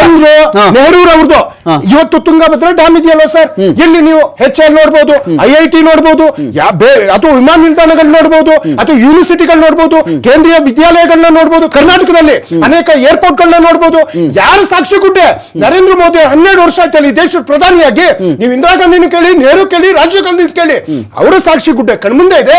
ಸ್ವಾಮಿ, ನೀವು 12 ವರ್ಷ ಮಾಡಿದ್ರಿ. ಮಂದಿರ ಕಟ್ಟಿದ್ರ ನೀವು? ರಾಜಕಾರಣ ಪ್ರತಿಮೆ ಬೇಕಾದ್ರೆ ಮಂದಿರ ಕಟ್ಟಿದ್ದೀವಿ, ಮಸೀದಿ ಕಟ್ಟಿದ್ದೀವಿ, ಅಣೆಕಟ್ಟು ಕಟ್ಟಿ, IIT ಕಟ್ಟಿ, ಅದರಿಂದ ಏನು ಉದ್ದಾರ? ರಾಜಕಾರಣ ಜನಕ್ಕೆ ಏನ್ ಬೇಕಾದ್ರೆ ಮಾಡಿ. ಸ್ವಾತಂತ್ರ್ಯ ಬಂದಾಗ ಇದು ಬಿಟ್ಟಿದ್ರೆ ನಮ್ಮನ್ನ ಕಾಡು ಮನುಷ್ಯ ಒಟ್ಟಾರೆಯಾಗಿ ಸರ್ ದೇಶ ಉದ್ಧಾರ ಮಾಡೋ ಕೆಲಸ ನಾವು ಮಾಡಿದ್ದೀವಿ. ದೀಪಕ್, ಇಲ್ಲಿ ಏನಾಗುತ್ತೆ, ಒಬ್ಬ KPCC ಅಧ್ಯಕ್ಷರಾಗ್ಲಿ, ಒಂದು ಪಾರ್ಟಿಗೆ ಯಾರೇ ರಾಜ್ಯಾಧ್ಯಕ್ಷರಾದಾಗ ಅವ್ರ ಜೇಬು ಬಹಳ ಉದ್ದ ಇರಬೇಕು ಅಂತ ಮಾತಾಡ್ತಾರೆ. ಯಾರೇ ಅಧ್ಯಕ್ಷರಾಗಿದ್ದಾಗ, ಎಸ್ಪೆಷಲಿ ಅಧಿಕಾರದಲ್ಲಿ ಇಲ್ಲದೆ ಇದ್ದಾಗ ತುಂಬಾ ದೊಡ್ಡ ಜೇಬು ಬಳಸ್ಕೊಂಡಿರ್ಬೇಕು ಅವರು ಅಂತ. ಏನಕ್ಕೆ ಅಧಿಕಾರದಲ್ಲಿ ಇದ್ದಾಗ ಏನಾಗ್ಬಿಡುತ್ತೆ ಅಂದ್ರೆ, ಅನೇಕ ರ್ಯಾಲಿ ಬರ್ತವೆ, ಪ್ರತಿಭಟನೆಗಳು ಬರ್ತವೆ, ಒಂದು ಸಮಾವೇಶಗಳು ಮಾಡಬೇಕಾಗತ್ತೆ. ಖರ್ಚು ಮಾಡೋದು ಯಾರು ಅಂದ್ರೆ ರಾಜ್ಯಾಧ್ಯಕ್ಷನ ತಲೆ ಮೇಲೆ ಹಾಕ್ತಾರೆ. ಯಾರೇ ಯಾವ ಪಾರ್ಟಿಲಿ ಇದ್ರು ಅಷ್ಟೇನೆ. ಜೇಬ್ ಏನಾದ್ರು ನಾನು ತೂತಿದೆ, ನನ್ನ ಜೇಬ್ ಚಿಕ್ಕದು ಅಂದ್ರೆ ಚೇಂಜ್ ಮಾಡಕ್ ನೋಡೋಣ ಅಂತಾರೆ. DKಶಿ ಕ್ಲೈಮ್ ಮಾಡೋದು ಹೇಗಿದೆ ಅಂದ್ರೆ, ಪಾರ್ಟಿ ಅಧಿಕಾರದಲ್ಲಿ ಇಲ್ಲದಿದ್ದ ಕಾಲದಲ್ಲಿ ಮನುಷ್ಯ ನಾನು ಓಡಾಡಿದ್ದೀನಿ, ಭಾರತ್ ಜೋಡೋ ಯಾತ್ರೆವರೆಗೂ ಕೂಡ ನನಗೆ DKಶಿ ಸ್ಪಾನ್ಸರ್ ಮಾಡಿದ್ರೆ ಆಶ್ಚರ್ಯ ಏನಿಲ್ಲ. ತುಂಬಾ ರಾಜ್ಯಗಳ ಅಧಿಕಾರದಲ್ಲಿ ಇರ್ಲಿಲ್ವಲ್ಲ ಇವರು. ಹಾಗಾಗಿ DKಶಿ ಕೇಳೋದು ಕೂಲಿ. ಅವತ್ತು ನಾನು ಕಷ್ಟಪಟ್ಟಿದ್ದೀನಿ, ಇದು ಕೂಲಿಗೆ ಇದು ಮ್ಯಾಚ್ ಆಗುವಂತ ವಿಚಾರನ CM ಪೋಸ್ಟ್ ಅನ್ನೋದು. DCM ಮಾಡಿದ್ವಿ, ಬೆಂಗಳೂರು ಇನ್ಚಾರ್ಜ್ ಕೊಟ್ಟಿದ್ದೀವಲ್ಲಪ್ಪ, ನಿಮಗೆ ಇನ್ನೇನ್ ಬೇಕಪ್ಪ ಕೇಳಬಹುದೇನೋ? ಸಾಕಷ್ಟು ಕೂಲಿ. ಅಥವಾ ಸಿದ್ದರಾಮಯ್ಯನವರು ಅಂತ ವರ್ಚಸ್ಸಿದೆ, ಅಕ್ರಾಸ್ ದಿ ಕರ್ನಾಟಕ ಐಡೆಂಟಿಟಿ ಇದೆ ಅವ್ರಿಗೆ, ಅವ್ರ ಮಾತು ನಡೆಯುತ್ತೆ, ಜಾತಿ ಬಲ ಇದೆ, ಒಂದಷ್ಟು ಜನ 80-90 ಶಾಸಕರಿದ್ದಾರೆ. ಈ ಥಿಯರಿ ಮೇಲೆ ಹೋಗ್ತಾ ಇದೆ ಕಾಂಗ್ರೆಸ್ನ ಕಥೆ ಅಂತ. ರಮಾಕಾಂತ್, ನಿಮ್ ಪ್ರಶ್ನೆ ಕರೆಕ್ಟ್ ಆಗಿದೆ. ಆದ್ರೆ ಒಂದು ಎನಿ ಪೊಲಿಟಿಕಲ್ ಪಾರ್ಟಿ, ಅದರಲ್ಲೂ ವಿಶೇಷವಾಗಿ ಇಡೀ ದೇಶದಲ್ಲಿ ತನ್ನ ಅಸ್ತಿತ್ವವನ್ನ ಒಂದ್ ರೀತಿ ಚುನಾವಣೆಯಿಂದ ಚುನಾವಣೆಗೆ ಕಳ್ಕೊತಾನೆ ಬರ್ತಾ ಇರುವಂತ ಕಾಂಗ್ರೆಸ್ ಪಕ್ಷಕ್ಕೆ ಕರ್ನಾಟಕವನ್ನ ಉಳಿಸ್ಕೊಳ್ಳೇಬೇಕಾದಂತ ಅನಿವಾರ್ಯ ಸ್ಥಿತಿ ನಿರ್ಮಾಣ ಆಗಿದೆ. ಒಂದು. ಎರಡನೇದಾಗಿ ಕರ್ನಾಟಕ ಅಂತ ಹೇಳಿ ಬರ್ತಾ ಇದ್ದಾಗನೆ ಅದು ಸಿದ್ದರಾಮಯ್ಯನೋ ಅಥವಾ ಅದು DK ಶಿವಕುಮಾರ್ ಅಂತ ಏನಾದ್ರು ಪ್ರಶ್ನೆ ಮಾಡ್ಕೊಂಡ್ರೆ ಹೈಕಮಾಂಡ್, ಅಲ್ಲಿ ನಿಶ್ಚಯವಾಗಿ ಸಿದ್ದರಾಮಯ್ಯನವರೇ ಹೈಕಮಾಂಡ್ಗೆ ಗೋಚರ ಆಗುವಂತದ್ದು ಒಂದು. ಎರಡನೇದಾಗಿ ಈಗ KPCC ಅಧ್ಯಕ್ಷ ಆದವರು ಮುಂದಿನ ಮುಖ್ಯಮಂತ್ರಿ ಆಗ್ತಾರೆ ಅನ್ನುವಂತ ಒಂದು ಅಲಿಖಿತವಾದಂತ ನಿಯಮ ಕಾಂಗ್ರೆಸ್ ಪಕ್ಷದಲ್ಲಿ ಇದ್ರು ಕೂಡ ಹಿಂದಿನ ಇತಿಹಾಸಗಳನ್ನ ನೋಡಿದಂತ ಸಂದರ್ಭದಲ್ಲಿ ಅಂತ ಸಂದರ್ಭಗಳು ತುಂಬಾ ಕಡಿಮೆ ಆಗಿರುವಂತದ್ದು. ಆದ್ರೆ ಇಲ್ಲಿ ನೀವು ಪ್ರಸ್ತಾಪ ಮಾಡಬೇಕಾದ್ರೆ ಒಂದು ದಲಿತ ಮುಖ್ಯಮಂತ್ರಿ ಅನ್ನೋ ಒಂದು ವಿಚಾರವನ್ನ ಪ್ರಸ್ತಾಪ ಮಾಡಿದೆ. ಅದನ್ನ ನಾನು ನಿಮ್ಗೆ ಈ ಕ್ಷಣಕ್ಕೆ ನಾನು ಗಮನಕ್ಕೆ ತರಲೇಬೇಕಾಗ್ತದೆ. ನೋಡಿ, ದಲಿತ ಮುಖ್ಯಮಂತ್ರಿ ಅನ್ನೋ ಅಸ್ತ್ರ ಇದೆಯಲ್ಲ, ಅದು ಬಿಜೆಪಿ ಅಥವಾ ವಿರೋಧ ಪಕ್ಷಗಳಿಗೆ ಅದು ಕತ್ತಿಯಾಗಿ ಬಳಕೆ ಆಗ್ತಾ ಇದ್ರೆ, ಕಾಂಗ್ರೆಸ್ಗೆ ಅದು ಗುರಾಣಿಯಾಗಿ ಬಳಕೆ ಆಗ್ತಾ ಇದೆ. ಕಾಂಗ್ರೆಸ್ ಡಿಫೆನ್ಸ್ ಗೆ ಬಳಸ್ತಾ ಇದೆ, ಬಿಜೆಪಿ ಮತ್ತೆ ಇತರೆ ವಿಪಕ್ಷಗಳು ಅದನ್ನ ದಾಳಿಗೆ ಬಳಸ್ತಾ ಇದಾವೆ. ಆದ್ರೆ ಆ ಎರಡು ಏನ್ ಅಸ್ತ್ರಗಳನ್ನ ಬಳಸ್ತಾ ಇದ್ದಾರೆ, ಅದರಿಂದ ದಲಿತ ಸಮುದಾಯಕ್ಕೆ ಕರ್ನಾಟಕ ರಾಜಕಾರಣದಲ್ಲಿ ರಾಜಕಾರಣದಲ್ಲಿ ನ್ಯಾಯ ಸಿಕ್ಕಿದ್ಯಾ, ಆ ವ್ಯಾಕ್ಯೂಮ್ ಫಿಲ್ ಆಗಿದ್ಯಾ? ಯಾಕೆಂತ ಹೇಳಿದ್ರೆ ಇವತ್ತು ಕರ್ನಾಟಕದಲ್ಲಿ ನಾವು ಕಂಡಂತೆ 23 ಜನ ಮುಖ್ಯಮಂತ್ರಿಗಳಲ್ಲಿ ಒಕ್ಕಲಿಗರು 6 ಜನ ಆಗಿದ್ದಾರೆ, ಲಿಂಗಾಯತರು 9 ಜನ ಆಗಿದ್ದಾರೆ, ಹಿಂದುಳಿದ ವರ್ಗದವರು 4 ಜನ ಆಗಿದ್ದಾರೆ, ಬ್ರಾಹ್ಮಣ ಸಮುದಾಯದವರು 2 ಆಗಿದ್ದಾರೆ. ಆದ್ರೆ 1,10,00,000ಕ್ಕೂ ಹೆಚ್ಚು ಜನಸಂಖ್ಯೆ ಇರುವಂತಹ ಒಂದು ದಲಿತ ಸಮುದಾಯ ಇವತ್ತು ಕೂಡ ಕೇವಲ ಒಂದು ಪಾರ್ಟಿಗೆ ಕತ್ತಿಯಾಗಿ ಇನ್ನೊಂದು ಪಾರ್ಟಿಗೆ ಗುರಾಣಿಯಾಗಿ ಬಳಕೆ ಆಗ್ತಿರುವಂತದ್ದಿಲ್ಲ ಕರ್ನಾಟಕ ರಾಜಕಾರಣದ ಬಹುದೊಡ್ಡ ದುರಂತ. ಅದರಲ್ಲೂ ಕೂಡ ಈ ರೀತಿ ನಾಯಕತ್ವ ಬದಲಾವಣೆಯ ಸಂದರ್ಭದ ಬಂದಾಗೆಲ್ಲ ಒಂದ್ ರೀತಿ ಏನ್ ಪ್ರಶ್ನೆ ಬರುತ್ತೆ ಗೊತ್ತಾ ಸಮುದಾಯನ ಡಿಫೆನ್ಸ್ ಇಟ್ಕೊಳ್ಳೋದು ಕೂಡ ತಪ್ಪು. ಕೇಳಿಸ್ಕೊಳ್ಳಿ, ನನ್ನ ಪ್ರಶ್ನೆ ಕೇಳಿಸ್ಕೊಳ್ಳಿ. ಇದೇನಾಗುತ್ತೆ ಗೊತ್ತಾ, ಒಂದು ಮುಖ್ಯಮಂತ್ರಿ ಹುದ್ದೆ ಅನ್ನೋದ್ರ ಬಗ್ಗೆ ನಾನು ಮಾತಾಡ್ಬಿಡ್ತೀನಿ. ಯಾರು ಮ್ಯಾನ್ ಆಫ್ ದಿ ಮ್ಯಾಚ್ ಅವ್ರಿಗೆ ಸಿಎಂ ಪೋಸ್ಟ್ ಕೊಟ್ಟಿರ್ತಕ್ಕಂಥ ಉದಾಹರಣೆ ಜಾಸ್ತಿ ಇರೋದು ನನಗೆ ಗೊತ್ತಿರುವ ಮಟ್ಟಿಗೆ. ಈಗ ಬಿಜೆಪಿ ಅಂತ ಬಂದಾಗ ನಿರ್ವಿವಾದವಾಗಿ ಮ್ಯಾನ್ ಆಫ್ ದಿ ಮ್ಯಾಚ್ ಯಾರಪ್ಪ ಎಲೆಕ್ಷನ್ ಅಲ್ಲಿ ಅಂದ್ರೆ ಅದು ನಿರ್ವಿವಾದವಾಗಿ ಯಡಿಯೂರಪ್ಪನವರೇ, ಅವರೇ ಸಿಎಂ ಆಗಿದ್ದು. JDS ಅಂತ ಬಂದಾಗ ಮ್ಯಾನ್ ಆಫ್ ದಿ ಮ್ಯಾಚ್ ಯಾರು ಅಂದ್ರೆ ಕುಮಾರಸ್ವಾಮಿ ಅಥವಾ ದೇವೇಗೌಡರು, ಎರಡೇ option. Man of the match ಅವರೇ ಅಂತ ಹೇಳಿ. JDS ದಲಿತರ ನಾಯಕರಿ ಮಾಡಲಿಲ್ಲ ನೀವು ಸಿಎಂ, ದಲಿತ ನಾಯಕರು OBC ಅವ್ರ ನಾಯಕರಿ ಮಾಡಲಿಲ್ಲ ಅಂತ ಕೇಳಿದ್ರೆ ಯಾರು ಕ್ಯಾಪ್ಟನ್ಶಿಪ್ ಯಾರ್ದಿತ್ತು, ಯಾರು ಕ್ಯಾಪ್ಟನ್ ಇದ್ದ? ಬಿಜೆಪಿ ಕೇಳಿದ್ರೆ ಕ್ಯಾಪ್ಟನ್ ಇದ್ದಿದ್ದು ಯಡಿಯೂರಪ್ಪನವರು. ಇದೇ ತರ ಇಲ್ಲಿ ಕೇಳಿದ್ರೆ KPCC ಅಧ್ಯಕ್ಷ ದೃಷ್ಟಿಯಿಂದ DK ಶಿವಕುಮಾರ್. ಆದ್ರೆ ಓವರ್ ಆಲ್ ಅಕ್ಸೆಪ್ಟ್ ಮಾಡಿದಂಥ ಫೇಸು, ಯಾರ ಮುಖ, ಯಾರ ಹೋರಾಟ, ಇನ್ನೊಂದೇನು ಮತ್ತೊಂದೇನು ಅಂತ ಬಂದಾಗ ಸಿದ್ದರಾಮಯ್ಯ ಕೊಡಬೇಕಾಗಿತ್ತು ಅಂತ. ಇದೇ ಕಾಂಗ್ರೆಸ್ ಅಲ್ಲಿ ಇನ್ನಾರು ಪರಮೇಶ್ವರ್ ಕೊಟ್ಬಿಡಿ ಅಂದ್ರೆ ಏನ್ ಕೆಲಸ ಮಾಡಿದ್ರು ಪರಮೇಶ್ವರ್ ಅಂತ ಪ್ರಶ್ನೆ ಬರುತ್ತೆ ರೀ. ಏನ್ ವರ್ಕ್ ಮಾಡಿದ್ರು ಅವರು, ಪರ್ಫಾರ್ಮೆನ್ಸ್ ಏನು ಅವ್ರದ್ದು ಈ ಮ್ಯಾಚ್ ಅಲ್ಲಿ, ಎಲೆಕ್ಷನ್ ಮ್ಯಾಚ್ ಅಲ್ಲಿ ಏನು ಮ್ಯಾನ್ ಆಫ್ ದಿ ಬೌಲಿಂಗ್ ಮಾಡಿದ್ರ, ಬ್ಯಾಟಿಂಗ್ ಮಾಡಿದ್ರ, ಒಳ್ಳೆ ಫೀಲ್ಡಿಂಗ್ ಮಾಡಿದ್ರ? ಏನೂ ಇಲ್ಲ. ಈಸಿ ಚೇರ್ ರಾಜಕಾರಣಿ ಅಂತ ಅನ್ಸಲ್ವಾ ಒಂದು ಪಾರ್ಟಿಗೆ? ಇಲ್ಲಿ ಒಂದು ಪ್ರಸ್ತಾಪವನ್ನ ನಾನು ಮಾಡ್ಲಿಕ್ಕೆ, ಬಿಜೆಪಿ ಆಗಿರ್ಬೋದು ಹಿಂದೆ ಈಗ ಇವರು ಕೂಡ ಕುಮಾರಸ್ವಾಮಿ ಅವರು ಮುಖ್ಯಮಂತ್ರಿ ಆದ್ರಲ್ಲ, 2 ಸತಿ ಮುಖ್ಯಮಂತ್ರಿ ಆದ್ರಲ್ಲ, ಅವರು ಮ್ಯಾನ್ ಆಫ್ ದಿ ಮ್ಯಾಚ್ ಆಗಿರ್ಲಿಲ್ಲ. ಹಾಗೇನೆ ಜಗದೀಶ್ ಶೆಟ್ಟರ್ ಅವರು ಮುಖ್ಯಮಂತ್ರಿ ಆದಾಗ ಮ್ಯಾನ್ ಆಫ್ ದಿ ಮ್ಯಾಚ್ ಆಗಿರ್ಲಿಲ್ಲ, ಸದಾನಂದ ಗೌಡರು ಮುಖ್ಯಮಂತ್ರಿ ಆದಾಗ ಮ್ಯಾನ್ ಆಫ್ ದಿ ಮ್ಯಾಚ್ ಆಗಿರ್ಲಿಲ್ಲ. ಹಾಗೆ ಕಾಂಗ್ರೆಸ್ ನಲ್ಲಿ ನಾವು ತಗೊಂಡ್ರೆ ನಾವು ಧರಮ್ ಸಿಂಗ್ ಆಗಿರ್ಬೋದು, ಮೊಯ್ಲಿ ಆಗಿರ್ಬೋದು, ಅವ್ರು ಕರ್ನಾಟಕದ ಮ್ಯಾನ್ ಆಫ್ ದಿ ಮ್ಯಾಚ್ ಆಗಿರ್ಲಿಲ್ಲ. ಆದ್ರೆ ಇಲ್ಲಿ ನೀವ್ ಹೇಳ್ತಿರೋದು ಒಂದ್ ಮಾತು ನಿಜಕ್ಕೂ ಕೂಡ ಒಪ್ಲೇಬೇಕಾಗ್ತದೆ. ಕರ್ನಾಟಕ ರಾಜಕಾರಣ ಚುನಾವಣೆ ಪೂರ್ವದಲ್ಲಿ ಹೊರಟಂತ ಟೈಮಲ್ಲಿ ಕಾಂಗ್ರೆಸ್ ಸಾಮೂಹಿಕ ನಾಯಕತ್ವ ಅಂತ ಹೇಳಿ ಹೋಯ್ತು, ಬಿಜೆಪಿ ಅವ್ರು ಬೇರೆ ಬೇರೆ ತರ ಹೋದ್ರು. ನಾನು ಮಾತಾಡ್ಬೇಕಾದ್ರೆ ನನ್ನ ಒಬ್ಬ ಗೆಳೆಯರು ಬಿಜೆಪಿಯ ನಾಯಕರು ಅವ್ರು ಮಾತಾಡ್ತಾ ಹೇಳಿದ್ರು, JDS ಮತ್ತೆ ಕಾಂಗ್ರೆಸ್ ಬಿಜೆಪಿ ಎರಡು ಕೂಡ ತನ್ನ ಪರಸ್ಪರ ಸಿದ್ಧಾಂತಗಳನ್ನ ಒಪ್ಕೊಂಡು ಇವತ್ತು ರಾಜಕಾರಣ ಮಾಡ್ತಾ ಇದೀವಿ ನಾವು ಅಂತ ಹೇಳಿದ್ರು. ಹಾಗೆ ಒಪ್ಕೊಂಡಿದ್ರೆ ಬಹುಶಃ JDS ಅಥವಾ JDS ಬಿಜೆಪಿಯ ಸಿದ್ಧಾಂತ ಒಪ್ಕೊಂಡಿದ್ರೆ ಅದು ಜಾತ್ಯತೀತವನ್ನ ತೆಗೆದಾಕ್ಬೇಕಾಗತ್ತೆ. ಬಿಜೆಪಿ ಒಪ್ಕೊಂಡಿದ್ರೆ ದಯವಿಟ್ಟು ಅವರು ಹಿಂದೂ ರಾಷ್ಟ್ರವನ್ನ ನಿರ್ಮಾಣ ಮಾಡ್ತೀವಿ ಅನ್ನೋ ಅಜೆಂಡಾದಿಂದ ಹೊರಗಡೆ ಬರ್ಬೇಕಾಗ್ತದೆ. ನೋಡಿ, ಫೈನ್ ಮಾತಾಡ್ತೀನಿ ದೀಪಕ್, ನಿಮ್ ಸಂಪರ್ಕ ಸಾಧ್ಯವಾಗ್ತಿಲ್ಲ ನನಗೆ. ಈ ನರಸಿಂಹಮೂರ್ತಿ ಅವರು ಏನ್ ಹೇಳೋಣ ಈ ವಿಚಾರಗಳನ್ನ ನಾವೇನ್ ಮಾಡೋಣ? ಇಂಥ ವಿಚಾರಗಳಿಗೆ ನಿಮ್ ಸಿದ್ಧಾಂತ ಒಪ್ಕೊಳ್ಳೋದು ಅಂದ್ರೆ ನೆಕ್ಸ್ಟ್ ಮುಂದಿನ ಚುನಾವಣೆಗೆ ವಿಲೀನ, JDS ಬಿಜೆಪಿ ವಿಲೀನ ರಾಜ್ಯದಲ್ಲಿ ಆ ತರ ಚಾನ್ಸಸ್ ಇದೆಯಾ? JDS ಬಿಜೆಪಿ ವಿಲೀನ ಪ್ರಶ್ನೆ ಇಲ್ಲ. ನಮ್ಮ ತತ್ವ ಸಿದ್ಧಾಂತ ಆಧಾರದ ಮೇಲೆ ನಾವು ಚುನಾವಣೆಗೆ ಹೋಗೋದು. ಅವರು ಅವ್ರ ತತ್ವ ಸಿದ್ಧಾಂತ ಏನು, ಅವ್ರೇನು ಹಾಗಾದ್ರೆ ಏನು ಅವರು ತತ್ವ ಸಿದ್ಧಾಂತ ಅಂತಂದ್ರೆ ಏನು, ಅವ್ರ ಕೋಮುವಾದಿಗಳು ಅಂತ ನೀವು ಹೇಳ್ತಾ ಇರೋದು? ನೀವೇ ಹೇಳಿದ್ ಕೋಮುವಾದಿ ಅಲ್ಲ, ನೀವು ಹೇಳ್ತಾ ಇರೋದು ಅವರು ಅವ್ರೀಗ ಏನು ಹಾಗಾದ್ರೆ ಅವ್ರ ತತ್ವ ಸಿದ್ಧಾಂತದಲ್ಲಿ ತಪ್ಪೇನಿದೆ? ಹಿಂದೂ ರಾಷ್ಟ್ರ ಅಂತ ಅವ್ರು ಹೌದು, ಹಿಂದೂಗಳು, ನಾವು ನಮ್ಮಲ್ಲಿ ಹಿಂದೂಗಳಿಲ್ವಾ? ಅದನ್ನೇ ರೀ ನಾವು ಪ್ರಶ್ನೆ ಏನು ಬಂದಿದ್ದು ಗೊತ್ತಾ, ಮುಸ್ಲಿಂ ವಿರೋಧಿಗಳಿದ್ದಾರೆ ಸರ್. ಬಿಜೆಪಿ ಮುಸಲ್ಮಾನ್ ಘಟಕ ಇಲ್ವಾ? JDS ಅಲ್ಲಿ ಇಲ್ವಾ? ಯಾಕೆ ನೀವು 2006ರಲ್ಲಿ ನಾವು ಬಿಜೆಪಿ ಜೊತೆ ನೀವು ಮುಸ್ಲಿಮರ ಜೊತೆ ಇರ್ಲಿಲ್ಲ ಅಂತ ನಾವ್ ಯಾವತ್ತು ಹೇಳಿದೀವ್ರಿ? ಸಿದ್ಧಾಂತ ಹೆಂಗ್ ಮ್ಯಾಚ್ ಆಯ್ತು? ಮುಂದಿನ ಜನ್ಮದಲ್ಲಿ ಮುಸ್ಲಿಮರಾಗುವ ದೇವೇಗೌಡರಿಗೆ, ಮುಸ್ಲಿಮರಾಗಿ ಹುಟ್ಟುವಂತ ದೇವೇಗೌಡರಿಗೂ ನರೇಂದ್ರ ಮೋದಿ ಅವ್ರಿಗೂ ಲಿಂಕ್ ಯಾವ ತರ ಬಂತಿದ್ದು? ಸೈದ್ಧಾಂತಿಕವಾಗಿ ರೈತರ ಪಕ್ಷ, JDS ಒಂದು ರೈತರ ಪಕ್ಷ. ಓಕೆ, ಅರ್ಥ ಆಯ್ತಾ? ಅವರು ಒಂದು ಹಿಂದೂ ಇದನ್ನ ನಿರ್ಮಾಣ ಮಾಡುವಂತ ಒಂದು ಇದು ಪಕ್ಷ ಅವ್ರದ್ದು, ಭಾರತೀಯ ಜನತಾ ಪಕ್ಷ. ನಮ್ಗೆ ಇಲ್ಲಿ ಏನಾಗಿದೆ ಗೊತ್ತಾ, ಇದು ಆಸ್ ಇಫ್ ನಾವ್ ಹೇಳಿದಾಗ ನೀವು ಹೇಳ್ತಾ ಇದ್ದೀರಿ.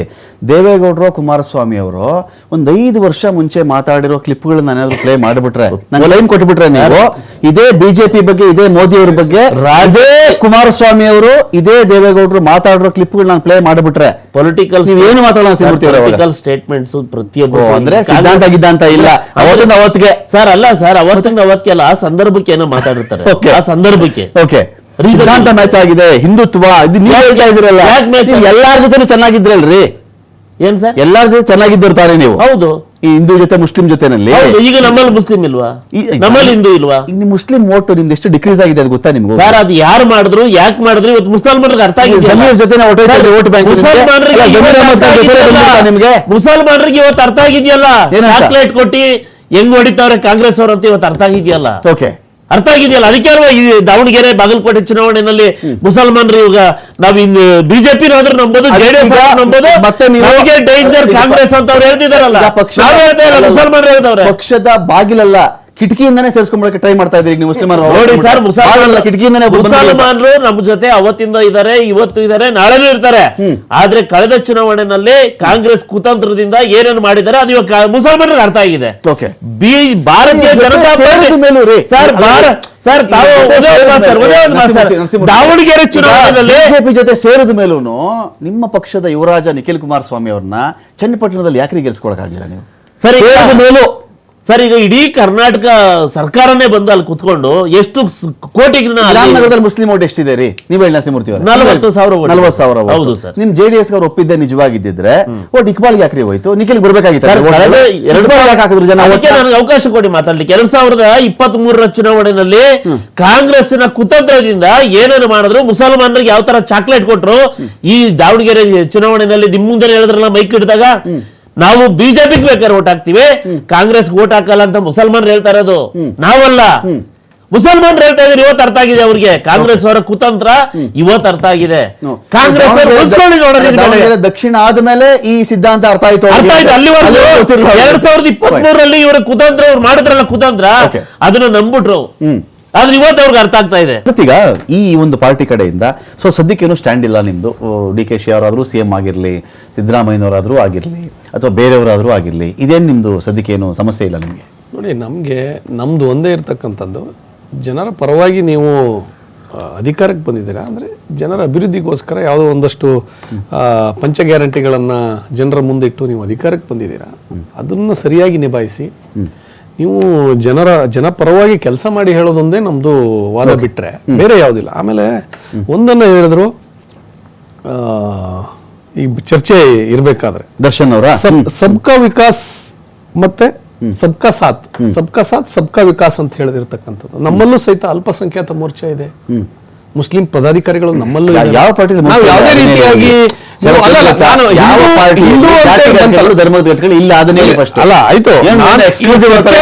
ವಿಷಯದಲ್ಲಿ ಈಗ ದೇಶಭಕ್ತ ಮುಸಲ್ಮಾನರು ನೋಡಿ, ಯಾವುದೇ ರೀತಿಯಾಗಿ ಪಾರ್ಟಿಯವರು ಅಂತ ಇಲ್ಲ ನೋಡಿ, ನಮ್ದು ವಿರೋಧ ಇರತಕ್ಕಂಥದ್ದು ಏನಂದ್ರೆ, ಭಯೋತ್ಪಾದನೆ ಏನ್ ಮಾಡ್ತಾ ಇದ್ದಾರೆ, ರಾಷ್ಟ್ರ ವಿರೋಧಿ ಚಟುವಟಿಕೆಗಳನ್ನು ಮಾಡ್ತಾ ಇರತಕ್ಕಂಥ ಮುಸ್ಲಿಮರು ಅಷ್ಟೇ ನಮ್ಗೆ ಶತ್ರು ವಿನಃ ಯಾವುದೇ ರೀತಿಯಾಗಿ ಇಲ್ಲಿ ಮುಸ್ಲಿಮರು ಸಾಕಷ್ಟು ನಮ್ಮ ಅಲ್ಪಸಂಖ್ಯಾತ ಮೋರ್ಚಾದಲ್ಲಿ ಆಲ್ಮೋಸ್ಟ್ 2,000ಕ್ಕೂ ಹೆಚ್ಚಿನ ಪದಾಧಿಕಾರಿಗಳಿದ್ದಾರೆ. ಸಮ್ಮೇಳನಗಳು ನಡೆಯುತ್ತೆ. ಟಿಕೆಟ್ ಎಷ್ಟು ಜನ ಕೊಟ್ಟಿದ್ರೆ ಅದನ್ನ ಹೇಳಿ ಫಸ್ಟ್. ನೋಡಿ, ಮುಸಲ್ಮಾನ್ ಡಿಮಾಂಡ್